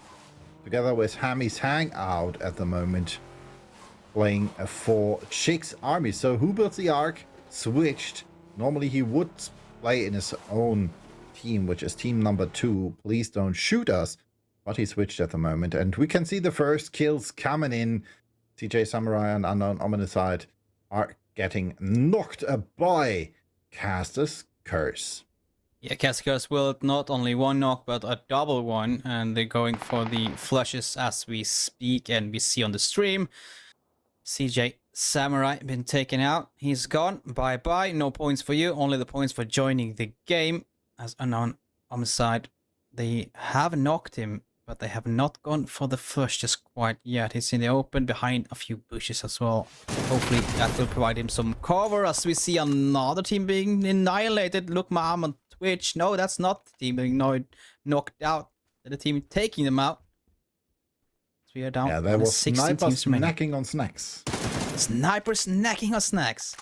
And Nixie, he's out as well. 50 hertz monitor, that's probably what he's playing on from all the way down south. Guess that's why he's not in that team. Well, still, cool. Cool, we have the pro players joining in for fun games as well. Doesn't need to be too serious, just enjoy some weird games, especially with Blame Dallas, the game mode in game number 3. Look, I'm on Twitch, 1 kill up, all 4 alive. But still close to other teams as well, so they're not safe yet. They still don't know what's gonna happen. Is the sun gonna push in quickly? Are they gonna spawn things? You need to worry about that as well. Yeah, that should be Super Survivors, if I'm not mistaken, who's close to them. Dangerous Hank now with a knock against Bolinho. And that means, look, I'm on Twitch is down a player and might be down a player as well again. There are coming more shots in against Teapot and Nikita Sniper. Super Survivors now with a nice nade. Unfortunately for Nikita, Excess Varus had the time and place to get that knock and flush in, which means Teapot is the last man remaining, at least in this compound, gets eliminated as well. And that means there's only one player left for Lookma. I'm on Twitch. Well, luckily though, they have the chance to get the players back alive, as there is still one guy alive for the team. Pick them up later on. Hope for the best. Hope that the Danger and Hank and the Super Survivors are backing out of there and leaving the bodies alone, so they can get them back. But for now, solo for the next few minutes, as we have Das joining, closing in on the Casticurse team that is bunkering up in this warehouse. Vehicle spots the guy, gets the headshot as well. 21 HP left. First aid being immediately started as well. Need to get the first aid off. Need to figure out who's going to play it, how he's going to play it. Is he going to push inside? Or has he seen them or heard them outside? Close by. Smoke coming in as well. Yes, does he listen? Does he spot the guy on the right hand side? Yes, he does, but the VSS is too quick. And as he gets taken out. Can't go around the corner. He got flush as well. He cannot use that self-revive. And cast the curse. Well, they take out the Llama's team. They're out in 16th place. Yeah, losing all matches every time might be the theme in this match at least. And look, I'm on Twitch is eliminated as well because Lewis found Teflon Husk. And that means we're down to 14 teams. Caster Curse being one of those with 3 kills already, all 3 of them taken against Armalama's team, losing all matches every time. I was about to say, let's see some great driving with that glider, but I will take that back as Ice Killer crash lands into the ground. I do believe it was the drop of his teammate, but that it kind of looked weird though. Imagine crashing and it exploding and you dying. That would be bad, but no. Second try, get back in the sky once more, get the gliding for your team, get the scouting going. As a switch over for some other teams playing around the gondolas. That was a gondolas. I do believe that's correctly. Mr. Reddit, Apocalypse on the ground. He's also one of our lovely observers now and then in the PUBG Reddit custom games. So, a little shout out to him. Now, he had the option to play and participate, not only bring you guys the action on screen. Into the gondola. Satan is perched up at the roof of the gondola. Unfortunately for him, he has no weapon whatsoever, so no chance for him to take a shot against Apocalypse. So that means Apocalypse will be able to get away. He might have gone for that mission, no weapons, first 5 minutes. Yeah. You believe that's the one, and now we heard some fighting, some shooting, Afterlife, Mr. Reddit, Error, all joining in on this fight. We have a knock, Apocalypse knock inside the gondola, going over the side. Oh wait, maybe if its teammates is on the other side, that would be amazing. But for now, Super Survivor is also joining in on the battle. 5 teams now become 4. And the third one will not take part as Leroy Swan is on top. Leroy Satan is not going to participate in that battle. Super Survivor, Ice Killer with the glider, long range, M24, hoping for a knock, hoping for a kill. But for now, no connections. It's quite a except the shots on the guy on the top, Leroy Satan, down to half HP. Metal Solid taken out as well. Mr. Reddit, Apocalypse, he has been rest. I don't believe my eyes. That gondola is saving him. As we go back to Access Virus, can they get the knock? They see the guy on top of the building laying down and trying to pick the shots, but now still not connecting. Should be a free kill, but they can't connect the shots. So Aftermath is losing players downside to cast the curse. No, that's somewhere else. Sorry about that. That Super Survivor is setting guys on the ground as well. Pushing from the sky, pushing from the ground. Now Aftermath finds himself in a bad position. The push is coming in. Now Leroy Satan still alive. 8 minutes and 22 seconds have been played, so he should have did his deed. Access Virus and Dangerous Hangs now with the next mobs against Afterlife. And the Rapid Reloaders. While the next one bites the dust as well. Whale TD, Whale it. Gets knocked as well. And then we have finally the kill against Leroy Satan by Ice Kid. And therefore, Caster Curse eliminates. Landing on the roof with the glider, jumping out, getting the kills, and taking over the roof themselves. They have 2 players on top and 2 players below now, having full control of that glider, that gondola section on the map. They finally shift over to another battle going on the south side of the area. That's Error going up against RR. Rapid Reloaders, and they get taken out as well because that was the guy with the self-revive. Boombo combos, he is dead. They're back and sent back to the lobby. And Grinex gets at least 1 kill out of his fight. Almost stolen by the Super Survivors. And see. Oh. Oh, of course, blame Dell. Typically Dell spawning those swamp boats everywhere. There's a player standing still at the moment. Lewis takes a hit and takes the swamp boat for a ride. Well, this is the time when you cannot stay indoors or inside buildings. You need to stay in the open because Blamedell, he will spawn in random stuff all over the place, being annoying and almost running over the teammate. Also, on top of that, crates are being spawned in, or at least they have dropped in the area. Gliders are stucking in the ground, and everybody's having a good time with Blamedell's game mode. This is going great. And still we have, how many teams? Like 10 teams alive, 27 players. Still a lot of action that can happen, and Adder having the full control on the south side. That's something I haven't seen yet. Bug in the glider to the ground so you can't pick it up back again. At least like that. I saw them, flaps down, tires up, Kazoo now driving over Grynex. I'm not quite sure if that was planned. I doubt it. Well, Smokey 2 Guns is the last remaining player for 50 hertz. And he's currently trying to survive this without a weapon, without anything. Just trying to lay low, stay calm, survive. And hopefully not getting flattened by Dell. Well, at least he has the option to do 2 missions. Do not take damage from the blue zone, as I do not believe I'm taking damage. Do not pick up a weapon. Providing 4 points just there, and then of course surviving for as long as possible. Maybe even just playing for the end game and hoping that everybody kills each other and gaining even more points towards the end. So I would say it's not that bad. Go for the missions. They provide good points, you know. So definitely good strategy, and definitely a dangerous Hank. Spots players, he goes for the shot, and Justad, he's done for. He's eliminated, and Dangerous Hank is now moving his attention to the taxi being driven in the open. Make it out of the car, and the black explosion joins in. No knocks just quite yet, but Lewis is closer in. They're sending it towards them. Here they come. Don't drive over your teammate. Oh, that's oh, for a second I was scared, but no. He did bounce him forwards. And I'm not quite sure if they want to use the C4 on that thing, but it looks like it. Well, there's an awful lot of airdrops coming down. Hopping now, well, kills himself, so that means that the lineup of...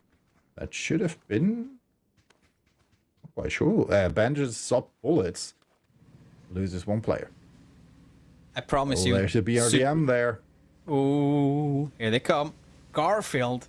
BDM into the snowstorm. Still, they're alive. Still, they have got themselves points.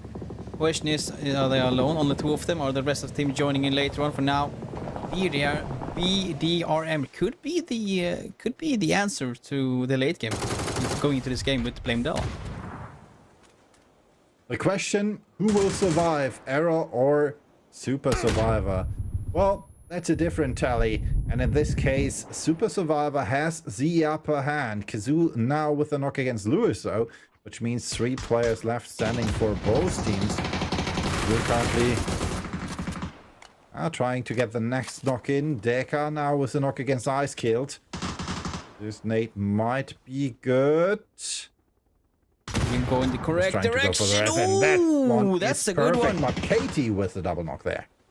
Now Error is having this one all under control, as there's 3 people knocked now from the Super Survivors. A re-knock coming in from Deco again. Dangerous Hack is the last remaining player alive for his team right now, as he bails down to the crates to survive and hide in cover. But look at this, Error is getting shots from another angle as well. Next Access Virus getting a knock, but he's getting taken out himself after it. Dangerous Hack down to 1 HP, gets taken out, but he has to self-revive. Will he go for it? Hopefully. 6 seconds coming in. Katie, can you stop him? He spots his feet with the Molo coming over as well, and in the end, finally, Super Survivors is eliminated in 10th, and he's gonna be Adder with 10 kills on top of everything. Oh, Light Bite. That might not be the best possible vehicle on this map, but well, he does well. Mr. Reddit with the ice cream car. Well, Dell says, not Arctic, you're not allowed to fly here. That's reminding me of the British meme. Yo, bro, mate, you can park here. You can fly here around Dell. Not Ari. He's getting chased down by Dell in the glider. Luckily for now, still managed to fly the glider, but as I talks about it, he flips it around and might be sending it to the ground or just dodging. Oh, it's a dodge for Dell. It's like, no, Dell, You can't take me, you can't stop me, as he's shifting his glider towards the trees, luckily gliding over it and still in the air for now, as even more crates are coming in. But now he's also sending it towards Mr. Reddit. They're close below. If they're gonna shoot at him, that's another question. Still surviving for now. Del cannot make the work come in and taking him out of the glider. Del is trying though with sticky nades while Ustad takes the knock against its fury and he gets eliminated. So that means Garfield gets another kill. And this is one man down for the lineup of the clumsy commander. Shipsy, the last man standing most likely over here in the compound. And the Chicks Army says, well, we see you, Garfield. And it's not Monday. You might be taken out. Well, that could be the saver of Shipsy as well, because they joined in the last second. They have maybe stopped thinking about there might be a player hiding in the bathroom. So that might have been a saver. But on the other hand, they're pushing inside. Yes, they forgot all about it. Going inside, getting instantly flushed as well. Donka, he is out. Can Shipsy do something more though? He's looking around for them, going outside. Can he get a second? No, he cannot, because the saver is there. Ustad gets the knocking back. And Shipsy is all out. Clumsy Commanders eliminated, and we are finally finding ourselves inside the top 8. That means points for you and you for survival, that is. We also got another kill for Arrow. Decker getting another knock as well. Well, we can see Okra Summer with the spray against Bravo Gamer. And that means that the team of Who Built the Ark might be one man short in a few seconds. But Bravo could use his self-rest and Okra had to retreat. Bandages might stop bullets, but in this case, they don't stop the self-rest. That is true. The self-rest is strong, and we see a lot of players kind of using it all over the place. They're really used to these kind of games, but especially with Del flying, literally flying around and being annoying. And the self-rest has been proven to be one of the stronger items to take with you in this game. Now, Error found himself on the southern side with one team to the right and one behind him. That's one of the survivors from Lame. No, 50 Hertz. That is pushing from the south side. Still inside the blue zone. Kahasu from top of that little rock. Get himself a knock. No flush is quite that. The nade is too short, I do believe, unless it's going to bounce correctly. But it will not. Deka from another angle. Potentially together they could take them out. Chicken's army. But no. Not yet. Who Built the Ark still alive. But the pushes are slowly coming in. He gets himself a knock. That's Smoky 2 guns from 50 Hertz being knocked. He has a self-revive, but now he loses the option to survive and get that mission point from the blue zone. That is lost, but still get the points for not picking up a weapon. Who Built the Ark getting pushed from multiple angles. He is burning as well with flashbangs coming in. Kashu trying to survive as we see 50 Hertz being killed by a bear. No, that's somebody else. Bush campers are knocking it. That's PUBG Reddit. Of course it is. Fighting the bear. No. Can he kill El them? says, let's do the box fight with the bear. That's the next mission here in this match. Oh no, he's gonna sticky for bomb the it. bear. He has a sticky grenade, and Del is not afraid to use that. How many survives? Like one? Some damage. 2? I guess 3? 3 or 4 last, at least. 4? 3 or 4 more. 5. 5. Okay, 5. it's confirmed. 5 sticky bombs to kill a bear. Thank you, PUBG Reddit. Thank you, Plus some punches. I'm not quite sure how many punches he did earlier. And how many of those he did land. Okrasama here a bit in trouble, because Magars gets the knock and flush against him with the links. And that means bandages might stop bullets, but not the ones coming from the links. Lynx is shown to be too strong. They go out in 6th place, and we found ourselves with the top 5 teams remaining. If you look away from Del, of course, as he's picking up one of those spots. They have kind of divided on the map as well. Arrow is holding the entire south side. We have Mr. Reddit on the north-hand side. We have Who Built the Ark on the west side. And I can't see who it is, but there's still someone on the east side all alone as a solo player. But for now, Arrow is looking really strong. 14 kills. Good control in the circle. And now make it inside the 20-minute mark and 4 more points gained from that. That's the Kate. He's like, screw you, bear. I'll take you down. Because they want to get inside and get the loot going as well. And the last player you were talking about was Brohanosaurus Rex for the lineup of Garfield as well as Ustad. And right here we have the team of Who Built the Ark facing off against Mr. Reddit. Trying to push forwards against them. You can see that there's not much place left for the teams. Apocalypse currently on rank 64. We also saw Katie. Katie currently first in the leaderboard. While Apocalypse still has a few more points to get. Ustad with the knock against Lightbite before himself gets knocked by the blue. Oh god, I thought I was sawing a stick about coming flying in, and that it's somewhat because that's Dell. I have no idea what he's up to right now, but it can't be good. Blame Dell for everything, and he's joining in as you're about to go for the res. Question is, he kind of give away a position, or will something else happen? Adder is having our pushover out of the blues, and for now they look at Who Built the Ark up in the south side, west side, and are fighting with Mr. Reddit, which is coming in as well. Bravo Gamer pushing over Apocalypse, holding an angle, get the knockback. Still alive, Lightbot has been flushed. The same with Apocalypse, he goes down, but he has to self-revive for a few more seconds. But the push and flush is coming in as well, I do believe. And yes, they are. Mr. Red is out in 5th. As Dell still take up one of the spots. Being annoying, being the blame of everything. As Split shooters are down to 1 member. Margar. Self-revive coming in, 3 seconds. Will he survive or not in Vision? That's the biggest question. Yeah, we still have 3 more teams. Garfield was 2 players, 1 player for Who Built the Ark's team. Please don't shoot us. Which is unfortunately not being considered here. Because Kazoo finds Margar and therefore Please Don't Shoot Us is eliminated. After Error gets another kill. Error on 19 kills. They've stopped basically almost half the lobby. As not that many blue chips has been used to get people's back, as Garfield used another now, only down to 1 member. As that one is also going down. Arur is in full control of this game, and that means that we will have Arur versus Blame Dell in a final shootout in the middle. Will be Pants. What will it be? That is the biggest question. He will lay down the sticky bombs.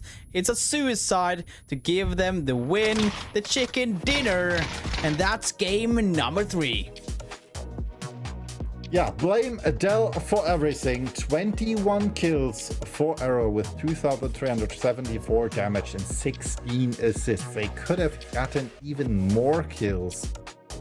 But in the end, it wasn't enough for them. They still want more. That is just crazy. Adder had full control the entire game. They always pushed. They have so much fun. They just pushed all over the edges and just did play super good from their position. But that's game number 3, and that's also that for now. We will take a short break, guys, and when we are back, hopefully we have the leaderboard updated, and also we will tell you about game number 4. But for now, we'll take a short break.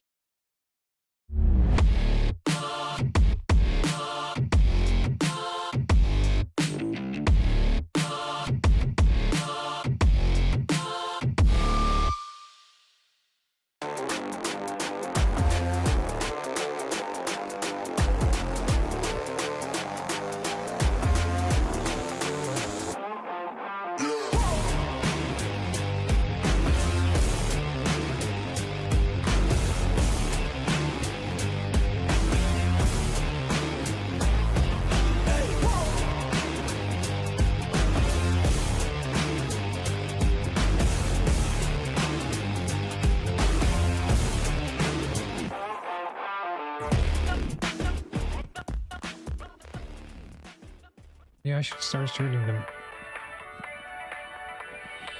Can't tell if it's great. Bit him, northeast. Head north. Bit him, north. I was stuck in a BRDM. Oh, there's that. There's another one. I got you. This is worth flushing. It's by himself, kill him. Oh, God. Nice. Let's go, baby.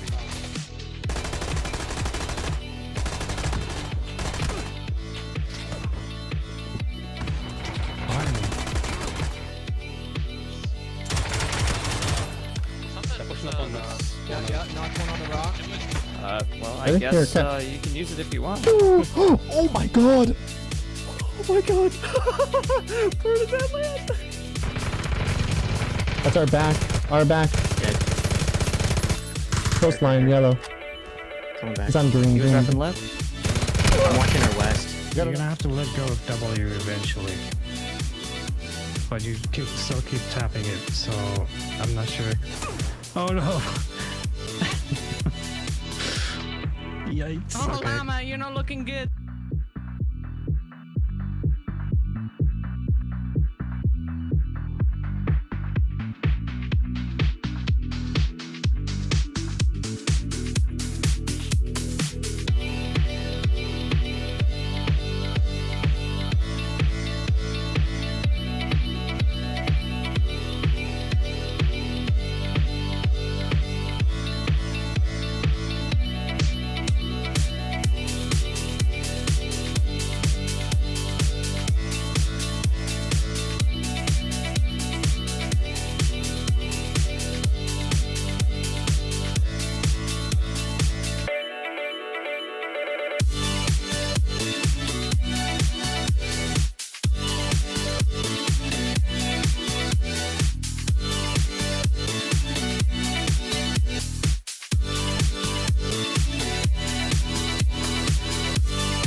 We are back once more with some more action here from the custom Reddit PUBG custom games. We have had 3 games, been crazy games. We had the finish with Blame the Doll, but now we are getting ready for game number 4.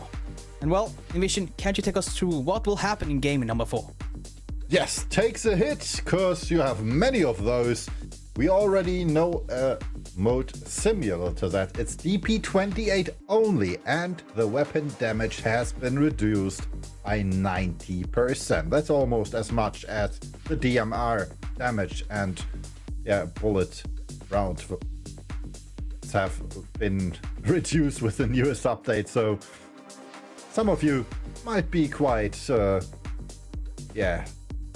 that already. Familiar with the new patch.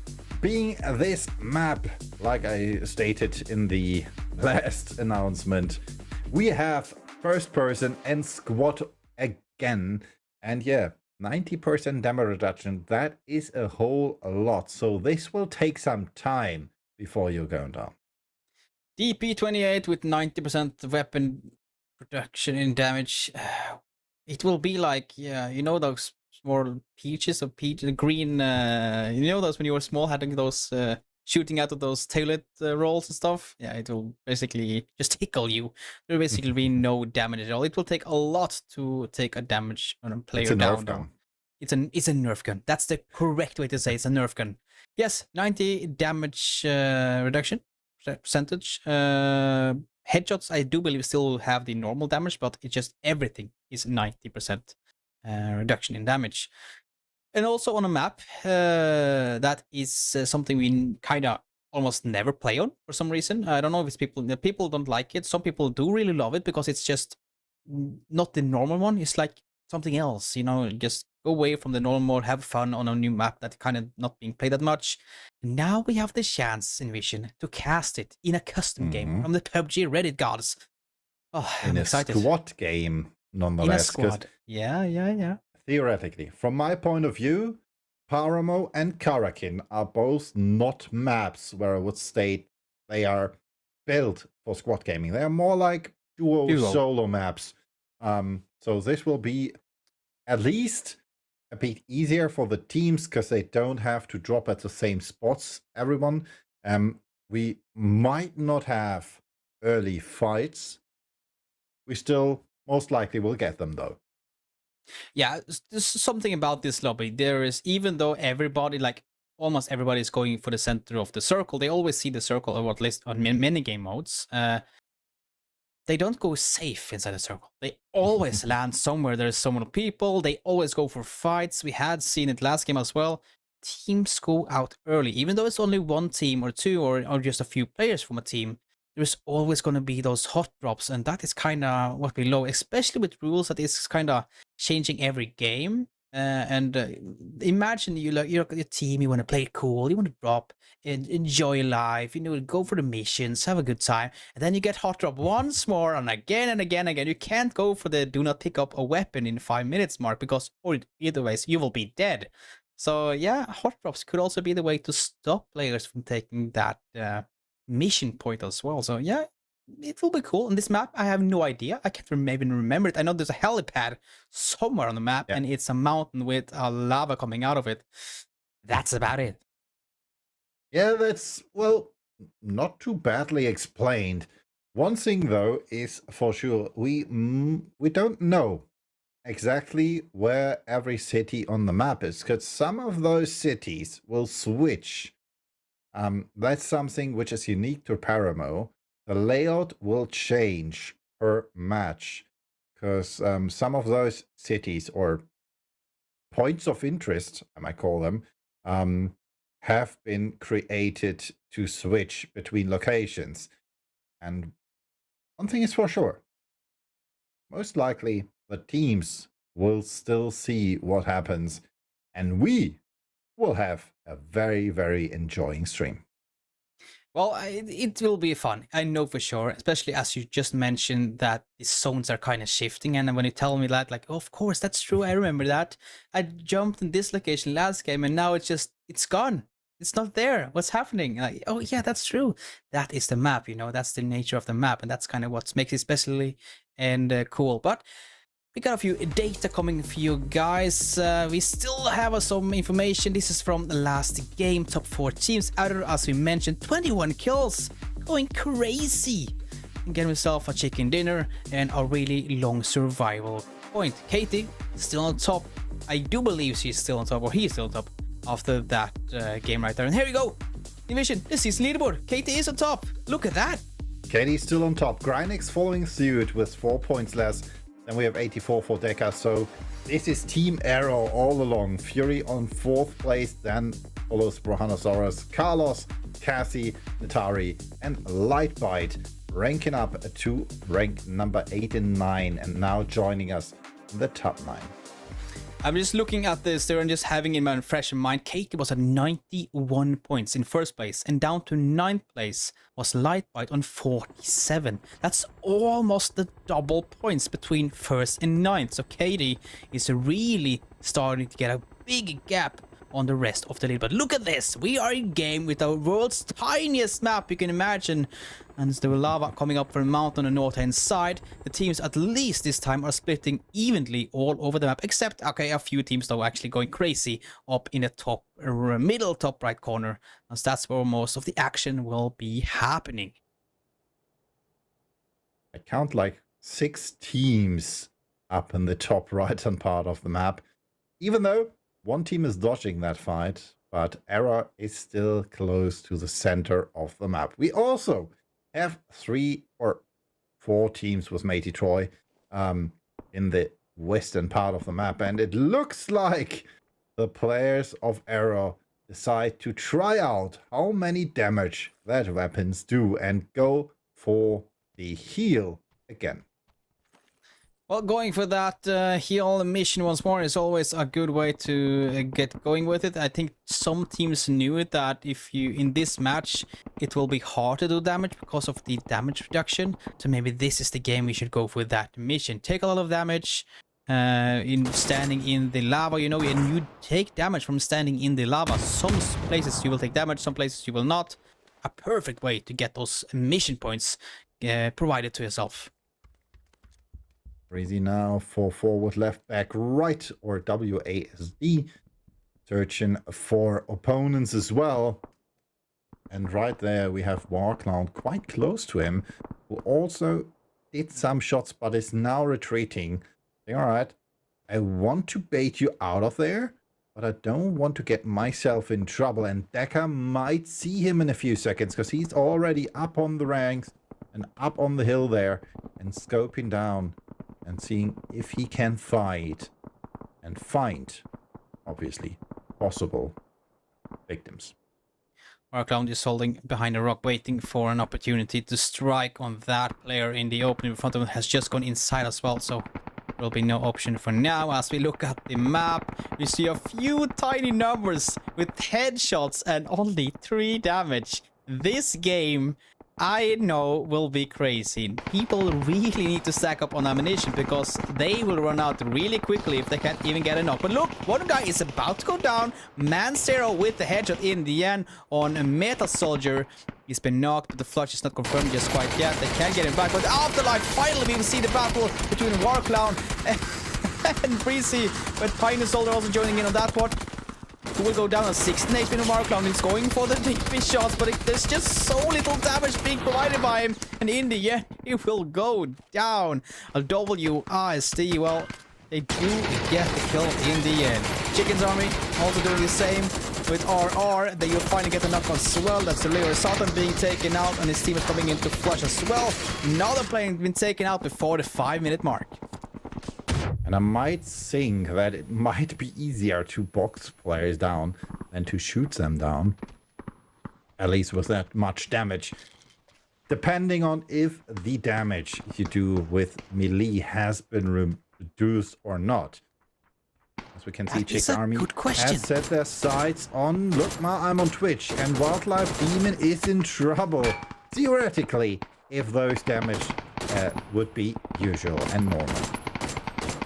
If it's only the weapon damage, a melee hit would most likely be outside of that score, you know? Maybe that would be the next thing to do, go for the melee damage, but if not, I do believe the DP28 will be the only... Well, that is the only choice you can, of course, get a kill in the end, but melee could potentially be the way to go if you really want to go for those kills.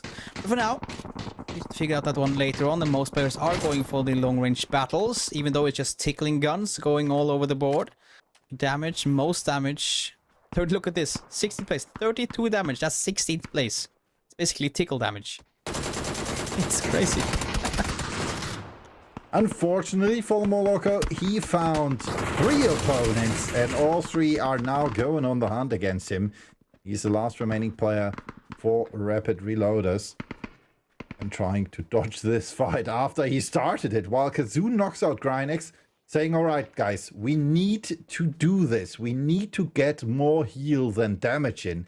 And with the amount of damage Arrow does, that's a task set which will take some time. It will take a lot of time, but it will most likely be the... it will be worth in the end. Get a lot of damage taken now and fight for the points later on. As Chicken Army, they were chasing down Moloko earlier. Did not find him. Had to back off, go back into the house. They found themselves another fighting team coming their way as we go to please don't shoot us. With Scuba Fighter down to 3 HP. That's one hit in his knee and he will go down, but still he's alive outside. First aid being popped off. Will he survive it? Yes, he will. And his teammates are inside, finishing off the players on the table. BSB losing one member. As the teammates are still fighting outside. It's kind of going crazy because there's so many teams fighting each other at the same time, and they're all going close. They're all going for hip fire. They're all going for the headshots. They're like, that's what it's all about. And with the ammunition so full, that weapon, you just go crazy. But look at this. So many teams joining into the battle. Who will come out on top? That is the biggest question of them all. Forward, left, right, back is now taking another knock-in against Man Zero. And we still see shooting, and more shooting coming in. Wombo Combos trying his best to get the knock-in Wonka. But unfortunately for him, He's not solo. And Chick's army is eliminated. Man Zero, Wombo Combos, and Warghoul are eliminated on rank 16. Finally, another team has gone out. Good for some teams. But still, only 7 minutes played. Still a lot of points to be gained from many other teams now. But also, on the other hand, if you take out the team, you deny them the chance to get those points. So it's kind of up to you. Do you go crazy early, going really up close, going for the damage for the kills, or just chilling on the outskirts and waiting for everybody else to kill each other, destroy their meds, destroy their armor and helmets, and then at the end turn it into your win? Well, so many ways to play this. For now, forward, left, back, right is having a battle with Look Mom on Twitch. They have the self-revive coming in, but still... they're trying for the melee, so it is melee damage as well. Division, it's confirmed. It's all damage.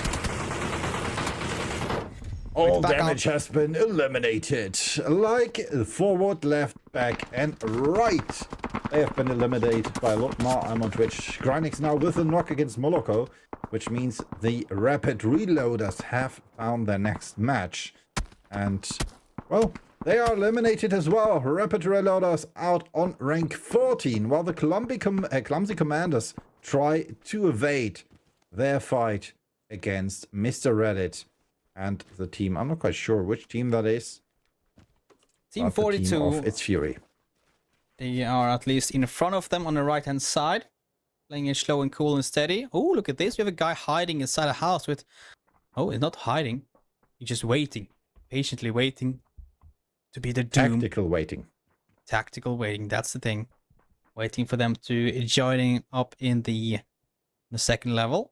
But nobody's coming up. He's just waiting and holding his Molotov cocktail ready. He's kind of inviting them up though. You know, coming up, having a Molotov cocktail. That would just share a cocktail with a friend, you know. It's just having a good time up there. But for now, they're bailing out. They're not even joining in. They're going outside. And that looks like... you'll be alive for now then. Just need to stress about them. Could potentially become, you know, the third member of the team. Join him behind them. Be a buddy.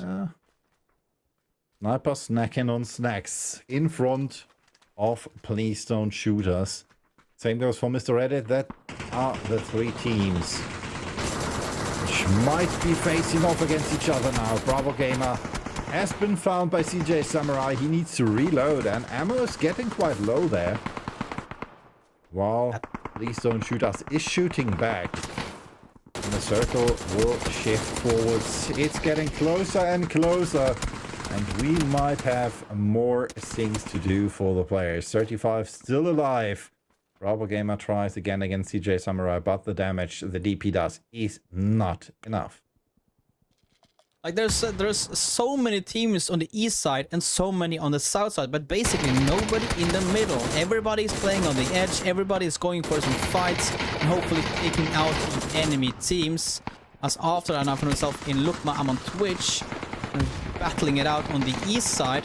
But looking, as we mentioned before, people are starting to go out of bullets. Like, yeah, we have 250 bullets on Heart of Darkness, but still, they do go, they empty themselves really fast. Especially when it's basically people taking no or zero damage. You will go out of bullets really far, but now I'm still having some problem because look, Mama Twitch pushing out with not only one, not only two, but three players, and that will be the end of him. And Afterlife, they get taken out in 13th place, but luckily for him, he survived until he got the 10-minute mark. Yeah, Seki's still alive. He might get back on his feet thanks to his teammate. Well, we can see that the circle shifted in favor of Who Built the Ark.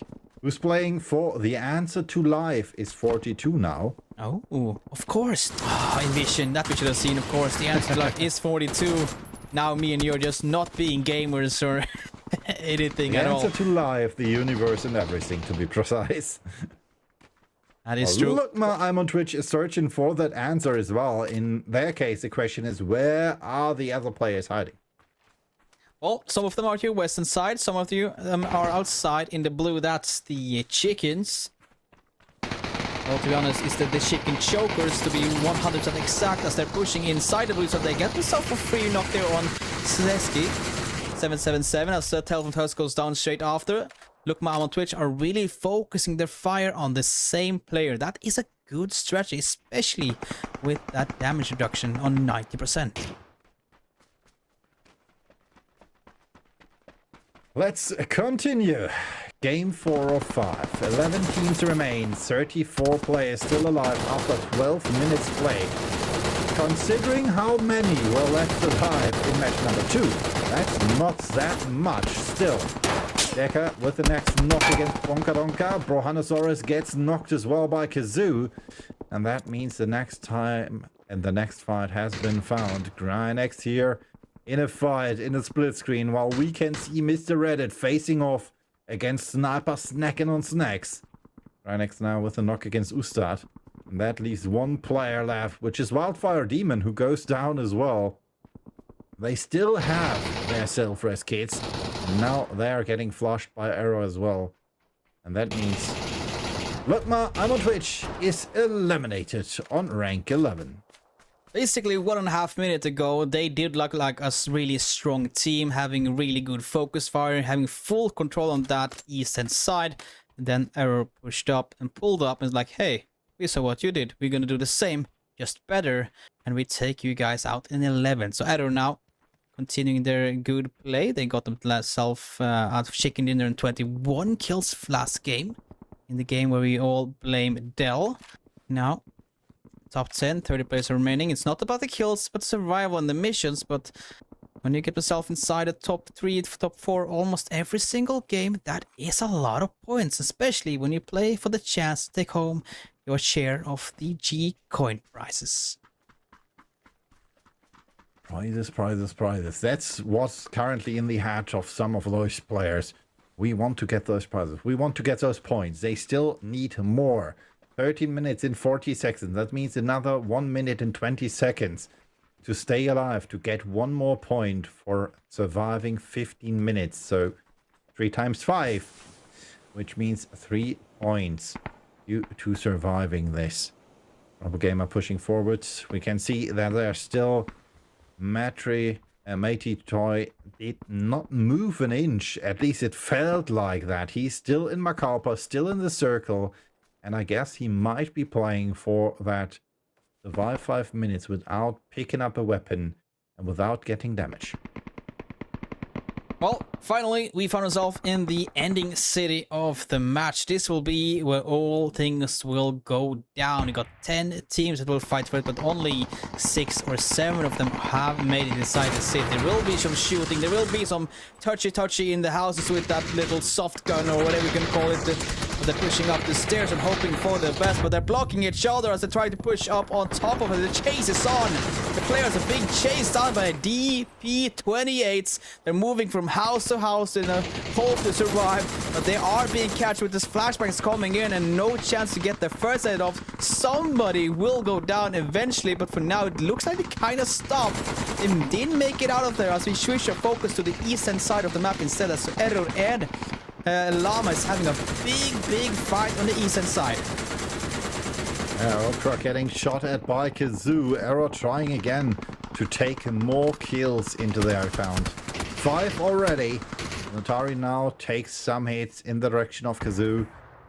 That means Arrow has to retreat at least a bit. Katie from the other side, so has an opening against losing all matches every time. Amalama taking care of healing up in the blue zone though. Smokes have been deployed. Notari is prone down and trying to get more damage in as well. Cross armor now with an H against Grynex. That means one player of Arrow might be eliminated in the next few seconds. Losing all matches every time. They're still alive though for now as they lose one member to Kazu from the hill. So now Clumsy Commander joined in on the battle as well. They will not be alone in that one. And can they make it out? Well, yes, they can, because there's basically no damage being deployed on them as of now. But for now, Unknown on the side, he will lay down, he will get ready, he will spray and hope to get the Razors. This tiny little weird graphic coming in there, but still laying down, hoping for the best. But no flushes being confirmed as of now. And on the side. Yes, a self-res in front of him. The question is, how many has he found till now? he might need them in the next few seconds, considering there are many players surrounding him. 29 players still alive. We're down to circle 5, and it's getting smaller and smaller. The more the circle shrinks, the higher the chance you have to fight against another team. Zone will shrink, but Idol is looking to have control on the north-hand side as they go towards the answer to life. And Hammy, he's been knocked already. Kashu get himself a knock there. Will he go for the second? That's who built the arc, and yes, he will. He goes for the battle. It's kind of going back and forth 50-50, but now it looks like Kashu will go out on top as who built the arc is down to about 15 to 20 HP. As Katie is joining in as well, taking shots in the back. Will you get the first head off, or will you go down? He's going for the... No, he's just laying down. He got the first head off as he's now need to run once more. The shots are coming in the back. He's changing to the DB number 2. Will he go down in the end? And yes, he will. He is knocked. The self-revive. Will he go up in time? And that's another question. But his team at Deca coming in from the top, and they will go out. The answer to life is nothing. The answer to life is 10th place. And the same with Bullet Riders that goes out in 9th. That means we're down to 8 teams, which means we are under placement, or theoretically we're down to 7 teams, considering that Dell is still alive. Amalama pushing forwards, has found his next opponent there with Omnisite. Still trying to get that knock in Omnisite though, unfortunately. Oh, I'm going for the needs to reload. Pan has been thrown. But still no knock for Amalama. He hit with the pan as well. Though, and that might be enough to get the knock in. Zelfra still able to being deployed. Well, Daz is the last remaining member over here who's still alive for the lineup for CC. And he gets a kill against Omalama. That means Omalama's team, losing all matches every time, has been eliminated. Oh no! Is that a team kill? That's a team kill. Daz team kills his teammate. He was just really in the zone. He was getting ready to get more. He did not kill him yet. No, we did not kill him yet. That is true. That is true. We're now in top 7, not top 6, as Gap has given up his life and deleted himself from the game and back to the lobby. 6 teams remaining. All full teams almost. As well, 20 players alive. The tiny circle is shrinking even more, and we are moving in, closing in on phase number 7. Everybody just sitting in houses, hoping for everybody else to go over all the teams to die around them and joining in on the battle now and then. But luckily, as so many people are dying, there's so much more ammunition available for the players all around in the city. Yes, we need to press F7, otherwise we can't hear ourselves thinking. At least it seems like that.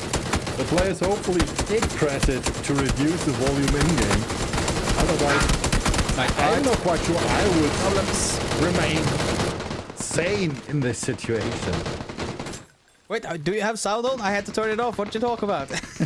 It's crazy. I still have the sound on. Idol getting another knock there. KT getting that one. Get Wrecked has been knocked and flushed as well.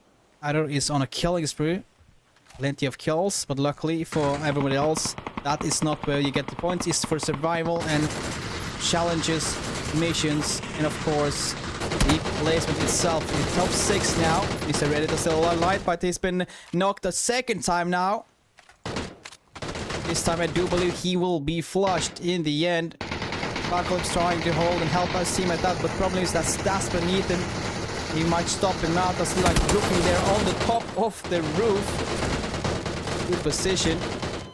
Mr. Reddit, Apocalypse 1 HP. 1 HP literally alive and keeping his team alive. Mr. Reddit back on HP. 75 was life, but he will go down to the zone. And the circle is pushing forward. That means the teams have to move.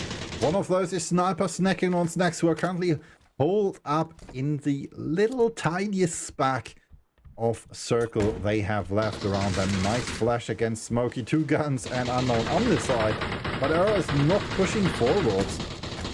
Another flash, but still they're not going for the push yet, even though those 2 flashes he hit. As now with the re-knock against Apocalypse, and finally he gets the kill, and that means Mr. Reddit is eliminated on rank 6. That's CC and Arrow together taking him out, and they are out in 6th place. Apocalypse made a hero play to stay alive for as long as possible. For now, who built the out? and Sniper snacking on snacks are trying to stay alive and fight inside the house, but who will come out on top? There's no bullets, ammunitions all are emptied out, and the Blues are connecting as well. A lot of damage on multiple players. It's Fury outside just bandaging and hoping to stay alive for as long as possible and hope for them to die to the Blues. And look at this, how many players is knocked to the floor.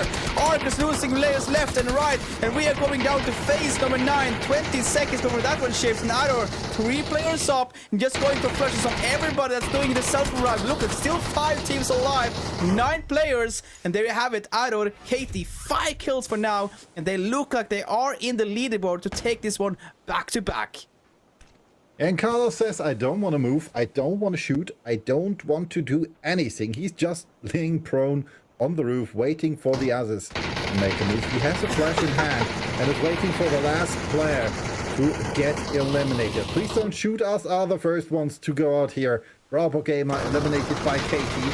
It's Fury, Decker, and now it's getting even closer. The Blue Zone will take its toll on the teams. And in the end, Carlos might be the last man standing. Or will he? Wait. He's still eliminated first, because we still have some self-reses there. And winner chicken dinner.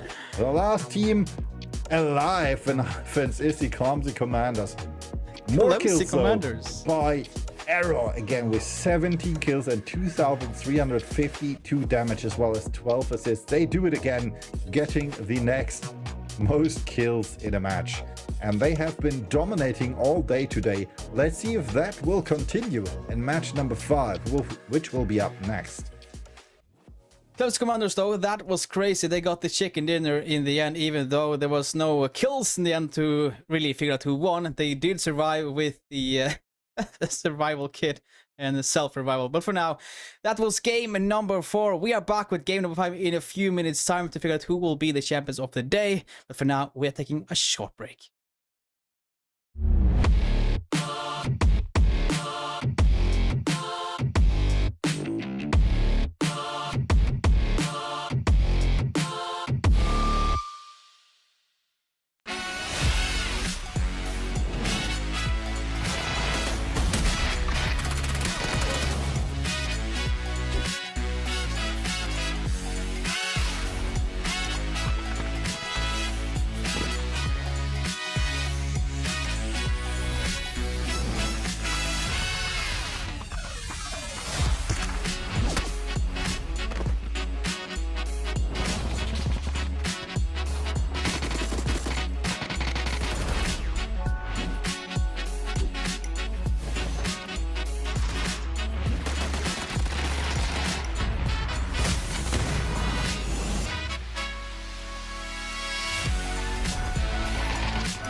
Exclamation point raffle.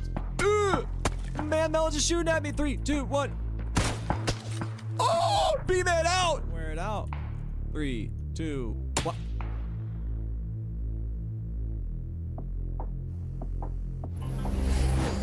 Terrorists win. Ah! I don't have a hat. Yeah, okay. Sure. Hey, pal. Oops. Oops down. Hold me down. Typical down. Hey, Aaron. I'm sorry.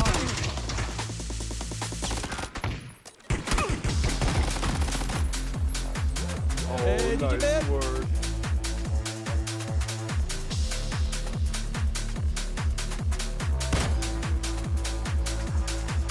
Shot. Get Art out of here. No!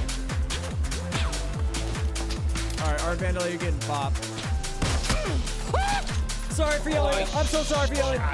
Goodness. Oh.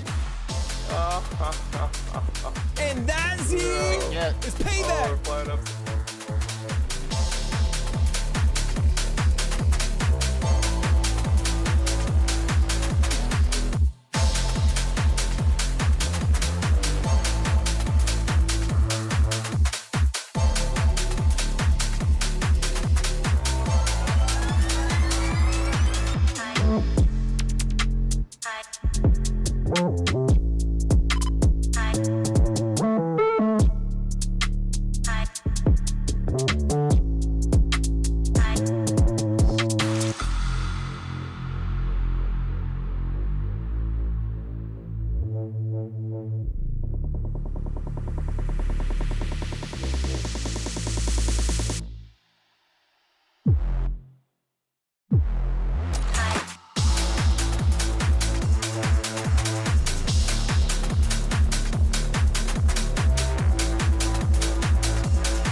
And like Daft Punk said, we are back. One more time, we gotta celebrate.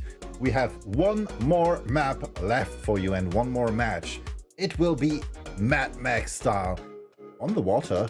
So it might not be Mad Max-ish enough. We'll see, because we have the leaderboard first for you. Top 4 teams: the Clumsy Commanders, Arrow, Sniper, Snacking on Snacks, and Bandages Stop Bullets. Top 4 from last game.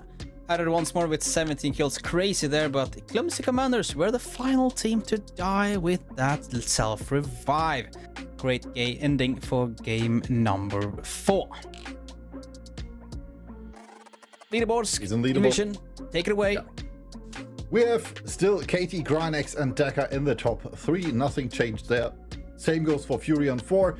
Carlos getting back up after that match. Now back to number 5, dropping Cassie, Brohanosaurus, and Natari back to 6, 7, and 8. And Des getting back up in the top 9, taking his place back. And then for the next, we have the rules for you. Yeah, we'll talk about the rules in a lot so long time. First, Austin Vision, that is correctly. We just want to see, just want to see your face once more before we go into the crazy havoc. That will be game number 5. Yeah, 4 games done so far. That's looking good. Here we have the details. This one we have kind of been looking forward for today. It's a really special game. The Aqua Mad Max, as you mentioned, P1911s and Aqua Rails. That's what you get. But this is special. We need to move to a certain position on the map, and there will be no fighting on land at all before phase number 1. This one is provided by one of our amazing content creators, our Llama. It's on Destin, it's third person, it's duo.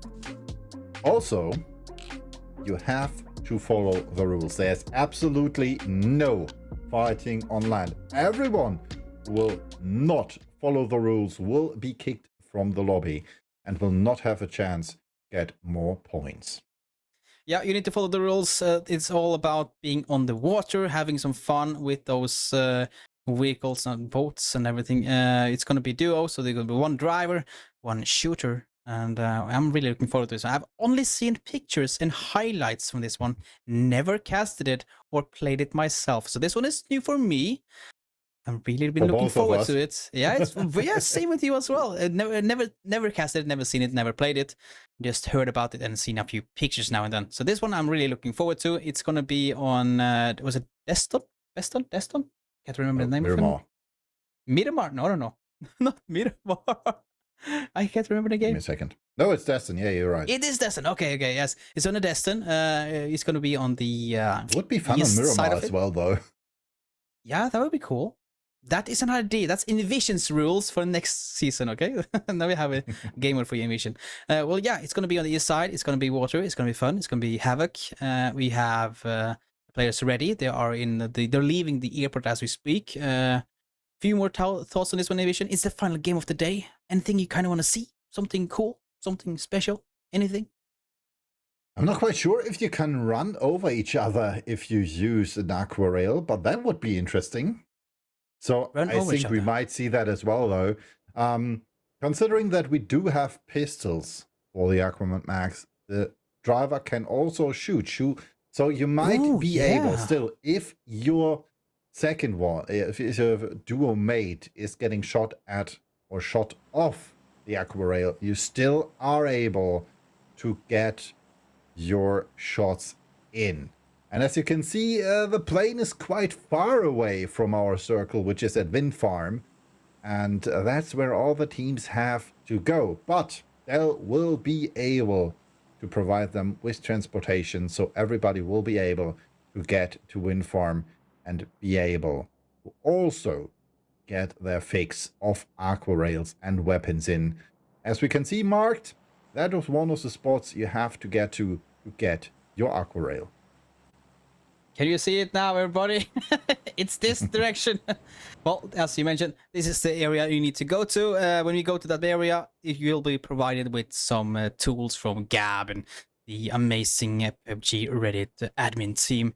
Everybody just need to get over there. And no shooting, as you will actually be kicked. There's no there's no like no second chance. If you shoot somebody, fight somebody before phase 1, you will be kicked. If at least they see you though. So I'm not saying you should do it, but just keep in mind, it's keep to the rules and get over to the waters as fast as possible. Even if you can, pick up somebody with your car. Be that gentleman, you know, as Gab is now flying over to get things sorted and ready. Remember, this is the area we're playing in, inside that circle. I haven't seen it. I just seen those, as I mentioned, those clips and pictures, and never played it, never driven it. I'm really curious about how this all gonna be and lay out. There's a big area to play, and we have some beaches to play around on if they want to join in the beach and maybe do like a revive, maybe. But it's gonna be cool. And also, I like the fact that nobody has attacked each other. Everybody's playing by the rules.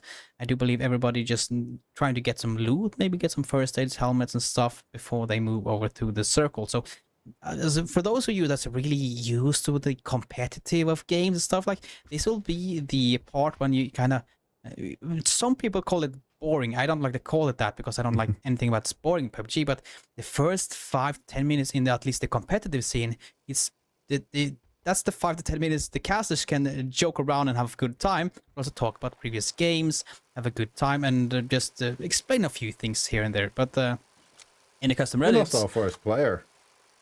oh wait, we did one more combo. What happened? I have no idea. I'm He not quite died. sure what happened there. Maybe one more combos did decide to drown himself so he can get back, brought back with the blue chip station. That might be a thing if you decide to get back quite fast. Well, Apocalypse did see fail to spawn objectives. He finally gets some of them, so, well, he might be able to take something with him he could not earlier. They're waiting for it. We can Failed see to more spawn players objective. using bicycles. I'm not quite sure if that's the It might only have been provided. transportation the players have. They might But have it been looks like provided it. by Gab, maybe, that he has given Yeah. people the bicycles. This way you can't drive over each other, you know, like really limiting the chance for players to be a bit bad boys and bad girls, you know, start killing each other early. It's probably Gab's way of saying, no, you know, shooting for you. I don't know if you can even shoot from the bike if you have a pistol. I don't think you can. I think you only can, like, drive it around. Well, we Haven't still tried have it. a bike race to go before we will start with the aqua rails, it seems. And that means we hopefully will not lose more players in the next few seconds. After we already lost Wombo Combos, Leroy Satan, one of the first players, which will arrive right here in the circle. You've heard about the Tour de France, but have you heard about the Tour de Destin? That is the new one. And I'm getting a lot of ideas for custom games right now with like by Tour de Destin or like, you know, custom games. I think I will actually bring you more with that on Division once I get Tour the de going. PUBG. Tour de Bike PUBG, racing you know. on all maps of PUBG. It's gonna be like things in the way, you can't drive over and under them. Like now I'm pushing a lot of cool stuff coming this way. PUBG ready to take notes, guys. There's a possible we can have a cool mod coming next season. But for now, it's all about getting that loot going for the players. And I really like this by Apocalypse. Tactical back. Take with you as much as possible. I don't know if it's that pistol. I don't know if that's first aids or something else he's picking inside those, but he's stacking up, that's for sure. As he's getting ready. All I'm of back them on his are, bike. because everyone has those 2 tactical bags. Ooh, everybody. If I'm not mistaken, everyone should have gotten them, and we can see the players having them on their backs. Because I doubt we'll have backpacks for the players. Not quite sure about that. We can hear some rings coming off the bikes here, saying, all right, we're on our way. And still, the road rage race on Miramar. Look at this, on look Destin at has this. started. And down here, we can see our, well, coup de grace, the aqua rails. Gab is flying around, making sure that everything is set up for our contenders in the Tour de Destin. So whenever they are finished with the biking phase of things, you can get on the aqua rails and go ham out on the ocean. I didn't even think like that's been like the last time I saw those were in Miramar, I think, but I haven't seen them in Miramar in a long time. Have they been like totally removed, or are they still few spawning? If you think about like normal games and ranked games, are they still spawning in Miramar? Do you know I that think there information? are still a few spawning, but not that much. Mostly boats. It's been a while since I've been to the coast on Miramar, so don't ask me. Yeah, I thought. But I guess thought they still just a long time spawn ago. Long time since I saw that last time. People still running around, making sure that they are looted and ready. As people has gotten to the beach, I do. Ooh, say, look at this! Weapons are being provided. We have ammunition being provided by Gab and the Reddit team. We have the acro rails being provided, and everybody's stacking around to make sure they can get some loot. As he's dropping, as he stands there, and the bandage is being dropped as well. Shipsy is taking everything. Like not letting anything to anybody else. Unknown on the side. Doing the dance. He's ready. He's feeling pumped up.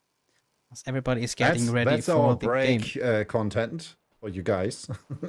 While we wait for the other players to arrive, Dell is providing weaponry and heal for them before we will start with the, well, more important part of that match with the aqua rails and the weapons. We can see Hubel's Yark's team down in the south of Ripton. He still needs to make it move and catch up to the others, because they are the team which is the furthest away.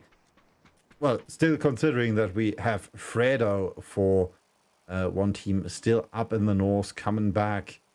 I'm not quite sure if he came back, but he's using his parachute after coming from all the way north. He's probably jumping out of those big antennas, you know, you can fly up inside, you know, and get up in the air. Probably using one of those to get into the circle. Not a bad way to get over us. But as many others have chosen to use the bikes, it's fast, it's efficient, so you get going. No gas needed, just your arms and legs and stamina to get going. And also you have the option to get some, what's it called again? Parkour. Parkour as well. Well, I hope that people will go over to the beach soon, as most of them have kind of grouped up and getting ready. It's now about just getting that last loot ready for the game. Carlos getting those bandages, you know you need them later on. You want a bandage on top of that what's it called again? Quiet there for a second. Those aqua rails, of course. I guess Carlos will be eliminated. Carlos, what are you doing? Racer shouldn't die like that. No, no, no. No fighting on land. Bye-bye, Carlos, I guess. If you don't follow the rules, you will get eliminated. That's what was stated. Lerono dancing on his aqua rail.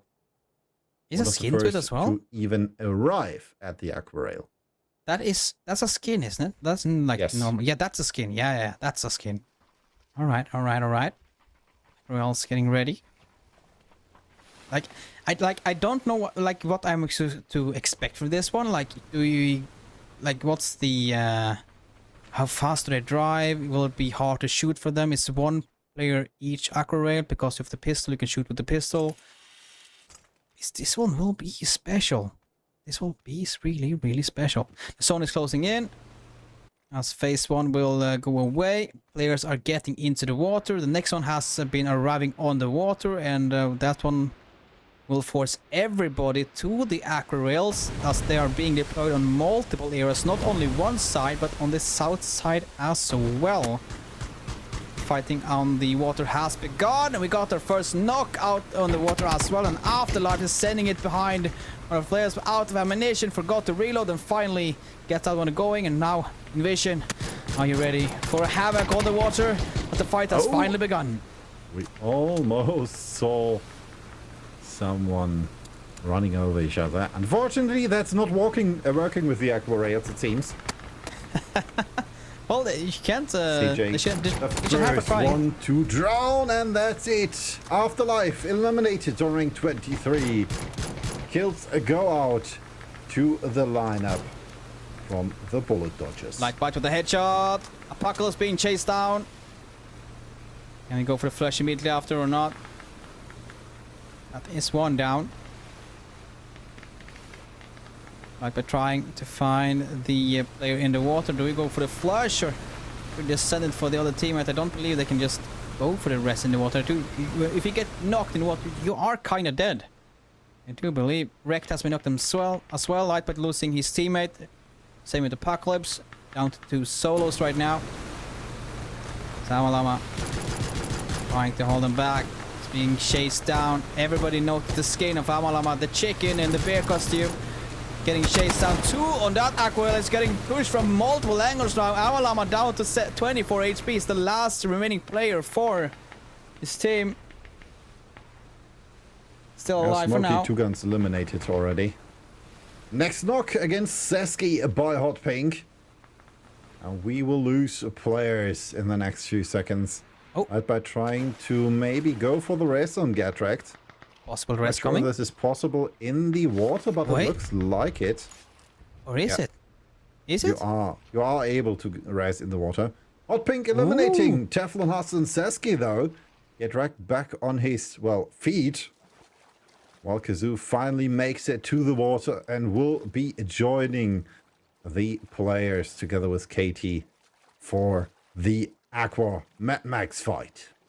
Rapid Reloaders joining the battle as well. Finally, the zone is coming in as well. That's phase number 2. Luckily, not that much damage, but they need to think about it. They are chosen to go a duo on the same. Or are they trading utils? I have no idea. Well, I know they are at least discussing something and getting ready to join in on the battle that is already unfolded all out in the waters. 21 teams, 31 alive as we make it 20, as that is Mr. Reddit taking out who built the ark. No, that's please don't shoot us. Sorry. Oh, not who built the ark, but please don't shoot us. It was who built the ark though. Yeah, so yeah, you the are old logo. not completely wrong. Apocalypse getting shot at by Scuba Fighter and Bravo Gamer from Sniper snacking on snacks. They do want to take him out. Unfortunately, their shots are not that great yet. Turning around in a U-turn. We still have 20 teams, or we had 20 teams left before Frito got eliminated by Natari. It looks like it is really hard to shoot from those. Even though you go with the scope and go for the shots and follow it close up like they did on Apocalypse, it still looks really hard to connect those shots. This is not simple. This is not like walk in the park. This is like water in the park. So it's hard to shoot from light, but trying to get something. And that's a headshot actually on Cassie. But you need more than one headshot with the pistols to take them out. Oh my god, Gab is dropping stuff in the water. Or is that other players making a bombardment with those emergency covers? And Cass is sending it towards the lovely sniper snacking on snacks. Cassie sending it. Cassie going down herself. Will she make it up alive or eliminated. Amalama unfortunately got run over by Brohinosaurus. And is eliminated as well. Super Fighter trying his best to maybe go for the rest, or well, try to finish off Bravo Gamer. Oh no, you picked him up. That's a teammate. That's a teammate. That's a team. Oh yeah, Cassie is the opponent. Cassie is the opponent. It's Fury wants to get her back, but that's gonna be hard. He get driven over, and that's the end of Cassie in game number 5. It's Fury is all alone now for the limb modifiers. Running targets eliminated as well. Okra Sama with the kill against Hot Pink, and that leaves us with 16 teams and 23 players. So still almost 2 players per team alive, except well, 1 team is being played with. Wait. Oh, your math is not mathing. Yeah, my math is not mathing. Yeah, I figured that out now. Still, we still have 22 players alive. Almost 2 players per team. Almost 2 players, but that's close enough. That's close enough. Well, 14 teams, phase 3, all in the water. 50 minutes has passed, so that's more points gained for everybody alive. Get wrecked now. Will he go down? He takes a shot to the head, but still alive. Does look like he's solo alone. Oh wait, maybe Lightbot is on his team. I cannot say 100% sure. I do believe they are on the same team, so if he goes down, he's not eliminated immediately. Lightbot has rested him once. He can do it once more, as long as it doesn't get driven over by the enemy. Garfield in the open. Not that many kills. Same with bandages, stop bullets. Only 2 kills for now, but that is still good, and that makes them, gives them a second upgrader. Looking at the ammunition of Das, this doesn't look good. 83 bullets, that's all remaining for Das and his pistol. Now the question is, what has he stored in his bags? He still has at least one of those emergency cover flares. You could also see here Bravo Gamer and Scuba Fighter. They are facing off against Moxor and CDR, which is a team of, I'm not quite sure. We are switching to the rapid reloaders here. Kazoo and Katie still trying to get that knock in against Leroy, and he was dancing on his aqua rail to try and get more damage in. But Kazoo takes him out, and that means we're left with 21 players. Oh, Kashu being forced off his aqua somewhat. He's still alive in the water and trying to survive for as long as possible. Das now jumping the border now is really low on ammunition. I saw somebody with 400 bullets. Das with only about 50, 55. And that's about it. You need to be cautious with those bullets. You need to have it towards the late game, or you need to go out and start looting those crates floating around out in the water. Phase 3 coming in. 30 seconds. As you see, a somewhat boldy move to play it slow at the edge. Don't go for the fights early. Play it slowly. Play it hidden. Wait for the teams to eliminate each other. Save your vests and helmets and first aid and even yourself. As it's all about getting... ammo. And your ammo. It's all about staying for alive for as long as possible. As clumsy commanders. This time it's Lightbite that has been knocked. And Get Wrecked is on arresting duty. Yeah, the question is, will he be able to do so? Bandages might stop bullets, but Des takes awful hits right over here by Brohanosaurus. Good thing Razor is trying to save him there. You can see all kinds of action happening here. Wargul still in the deep, trying to drown himself before he gets run over. Apocalypse with a knock against Get Wrecked. Well, we can see that there still are more casualties coming in. Razor getting knocked now by a Bonker Donker. And that means that, unfortunately for Lightbite, he might have to go for the rest this time. Yeah, they've been knocked multiple times now, one on each side, and now Getrack got knocked for the second time. Lightbite need to go on that rest, and I do believe they are on that rest. No, Getrack has been confirmed now by Apocalypse. I do believe that was the bleed out from the first one. And then they also go out as Lightbite has been found. Clumsy Commanders is taken out. And one of our amazing observers has been eliminated. 12 teams remaining, 16 players. And we are closing in on phase number 4. Well, more shots coming in. 16 players, like you said, are still alive. We are nearing the end. While Das needs to heal. Donker Donker has more life than most players still in the lobby. Same goes over there for... Ah, now he's full life. Same for a few others. But some of those players have been shot down low. Crash is coming in. Okra going down by the blue. Apocalypse now with the kill against Fury. That means the limp modifiers have been eliminated on rank 12. They're out at 12. But what's the coolest thing of everything? The Garfield having those amazing skin on their aqua gliders. And also, oh, there's another cool... Oh, we get headshotted as we were talking about the skin. We can talk about the player instead. Chickens are... They're dead. And V found himself in the top 10. Still, 2 teams need to go before we get the placement. Still, the time has hit 20 minutes. 4 points provided for every player that's still alive. As Bravo Gamer, yes, he goes down. But at least he got the 20 minutes mark and 4 points from that. And Brohanosaurus takes out Victor, which means forward, left, back, right is eliminated on rank 10. Trying to run over Bravo Gamer again, and this time Brohanosaurus is successful. That means we're down to 10 players. Man Zero is eliminated by Kazoo, and that means the answer to life is not 42 this time, but rank 9. Answer is 9 instead of 42. As CDR is coming back from the blue, he has been doing the blue tactic for quite some time, doing bandages and first is outside, playing it safe, going for the late game and placement point. It's actually working really nice for him. And also on top of that, everybody has been fighting in the middle. He has a good vest, he has the helmet, he has the ammunition to play with. As you now look at Garfield and Brohosanosaurus with only 81 bullets remaining, trying to get the kill there on Apocalypse, but cannot confirm it for now. Cashew down to 163 bullets. He has a lot to play with. He can just have a good time on that scooter, but for now, he's all alone as Katie has been knocked. Does he go for the res? Well, that could be hard. One guy's out. CDR is then taken out. He was out in the blue. Look at this! Brontosaurus with another one again! That's 2 teams eliminated in about 5 seconds time.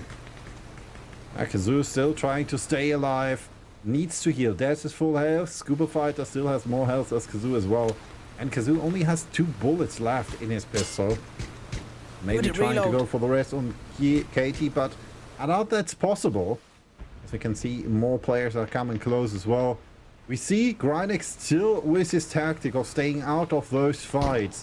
Staying calm, staying hidden, and not taking care in the red race in the middle. Brontosaurus gets tagged. There's in front of him. So trying to turn around. And the unfortunate thing is that if you turn, the bandages will not continue. So if you start to drive, you will not be able to heal fully. And the longer this takes, the longer and harder it is to bandage yourself up. Yeah, it will be harder and harder towards the end of the map. It will be basically no lines to drive, and you kind of want to be moving all the time, because towards the end, a few shots and you're dead. But also, you want to get those bandages going, you want to get the health back up. But for now, suddenly everything gets turned around. We're down to 3 teams as the PUBG Reddit is the 4th. Brontosaurus has been playing really good for Garfield, getting a lot of kills towards the end now. Now he's on the chase on Das. They get a knock. Bonka Donka is taken out. Rapid Reload is also taken out. There's only 2 teams remaining, and it's a 1v1. And there you have it. Das with the final kills on Bruhanosaurus. And now it's only him arrive versus the PUBG Reddit. That is not our lovely player and person Gab. It is Dell. Dell trying to delete him. And, well, I'm not quite sure what they're doing now. Dell is dancing. So it looks like we might see a kill by the emergency cover flare. Shots coming out by Des. Unfortunately, he needs to reload. And that would have been funny if he would have been killed by those emergency cover flares before he could kill Des. But in the end, he is successful. Garfield, though, with the most kills, 12 in total with 1,309 damage and 6 assists. An amazing end to an amazing day, with game number 5 being filled with water guns and a lot of action on the water. That was a really special ending, but still really cool. I liked it. Towards the end, it was kind of getting harder and harder to get the bandages off, but yeah, it was cool. It's cool. Fun event, fun custom game by Awalama. That was the guy that was saying, let's do this one. I want this one to be added to the games. Well, that's game number 5. Invision, any thoughts on that one? Well, it was fun. I liked it, and I hope we see that one again, because I like stuff like that. Maybe next time, I reckon, real Mad Max driving with cars. And one thing, I'm not quite sure if you know that or if everyone in chat knows that. We could also make a mode with BRDMs and links for everyone, because you cannot shoot out someone through the BRDM. You can damage the BRDM if you shoot on the metal, but to knock someone out of the BRDM, you have to hit glass. You can, if you imagine a BRDM driving towards you, you have the links in hand, you shoot for the headshot, yes. You get the knock. Is that correct? Yes? No. No. If you have the glass windows, and between the glass windows you have those metal strips, yeah, parting the window. And if you hit the metal, you're not getting the knock, even if it would be the head behind that metal. Oh, okay. Well, that's something I figured out while trying a bit playing around a bit. So it's not as easy as it looks. easiest way to get someone out of a BRDM is with a Panzer. Oh yeah, I've heard, I've seen it, and I love it that you can counter it so hard with the Panzer. That is just amazing. Well, that's a custom game we could potentially do and try to find some rules on. For now, we can have a look at the top 4 teams from the final game of the day. Bandages stop bullets, they definitely did. And Das did survive for long enough for give him and Razor the points for the placement. Garfield 2nd place, Rapid Reloaders in 3rd, and Snipers Snacking on Snacks takes the 4th place. And all of these teams survived for more than 20 minutes. And now we are at the top 9 players this season. Katie still up and above with 110 points. Drynex still in 2nd with 103, quite close. Then we have 99. Deka barely not making it to the 3 numbers or 3 digits without 100 points. Fury 83 still on 4th, nothing changed in the top 4. Rohanosaurus with this match ranking up to number 5 now, pushing Carlos and Cassie down to 6 and 7, then Natari on 8 and Das on 9. 40 points is basically the change from 1st to 9th. But for now, before we talk about that, here is the 10 players that will be given a 500 G-coin giveaway on the screen. If you guys have been lucky enough to be shown on the screen right now, you can get yourself some G-coins. Go to Discord and you will figure out how to get it back over there. And now we're back with us. It's back to us. Okay, we got the top leaderboards. We will come back. Well, the PUBG Reddit Customs will come back because we know that there will be a next event, and it's right there. Join us on September 20th for the next iteration of the PUBG Reddit Customs. More crazy game modes, more crazy games, more crazy casters, and hopefully more content creators in the works. We'll see. And unfortunately, like you might have guessed, this is almost the end for us. We still have a few words more to say before we will say our goodbye. Because thank you, obviously, for PUBG Reddit for having us again. And thank you to you, TGO, for doing this with me. And as well for the players who did make this event quite enjoyable. Well, it has been amazing. It's been a cool day. It's been fun. It's been crazy in the end with all these different mods. And of course, it's always crazy with you in the Vision. It's been a good day. It's been amazing. It's been PUBG Reddit Custom Games. Thank everybody for tuning in. To next season, hopefully it's coming us back, other casters or whatever it is. It will still be fun. That's it for now. I hope you guys enjoyed it. Have a good night, good evening. I'll see you next time.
Bugatti on the Battlegrounds, the return of a classic arcade game, and a DMR rebalance.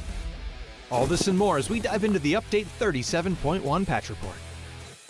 First up, the Coupe RB is getting a luxury overhaul thanks to our collaboration with Bugatti. The collab will feature 2 Bugatti Hyper sports cars, over a dozen paint colors, different interior styles, wheel types, and more.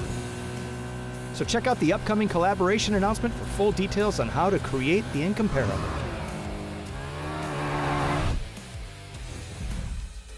Next up, we've officially implemented the DMR changes we introduced via Gunplay Labs. DMRs have seen a 12% damage decrease overall, and many have had their overall RPM reduced by about 45%. By adjusting DMRs, our goal is to expand the viable weapon choices across the battlegrounds, while keeping your choice of weapons strategic to your style and situation. Gunplay updates will continue every 2 months, and we'll be closely monitoring your feedback along the way. Next, grab your controller with those chicken-greased fingers because PUBG is coming back. For a limited time, you can drop back into the fan-favorite top-down 2D minigame we released back in 2021. Player Omnom's Battlegrounds is a hardcore, retro action arcade experience where you'll fight powerful chicken bosses. We've even added a brand new map, Paramo, for the re-release. So drop in and see how far you can get. Radical!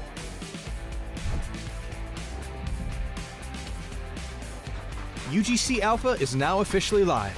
From Update 37.1, all Battlegrounds Plus players can create UGC Alpha sessions. And we've added new sample modes as well. For more details, check out the patch notes and our official YouTube channel. Other changes include the addition of vending machines and destructible pots on Destin, and the removal of the canted site. There's also a new rank season, a new survivor pass, and various bug fixes, so be sure to check out the patch notes for full details. Update 37.1 is here, so get creative with UGC Alpha, bust out the Bugatti, and turn player Omnom into your next chicken dinner. We'll see you on the Battlegrounds.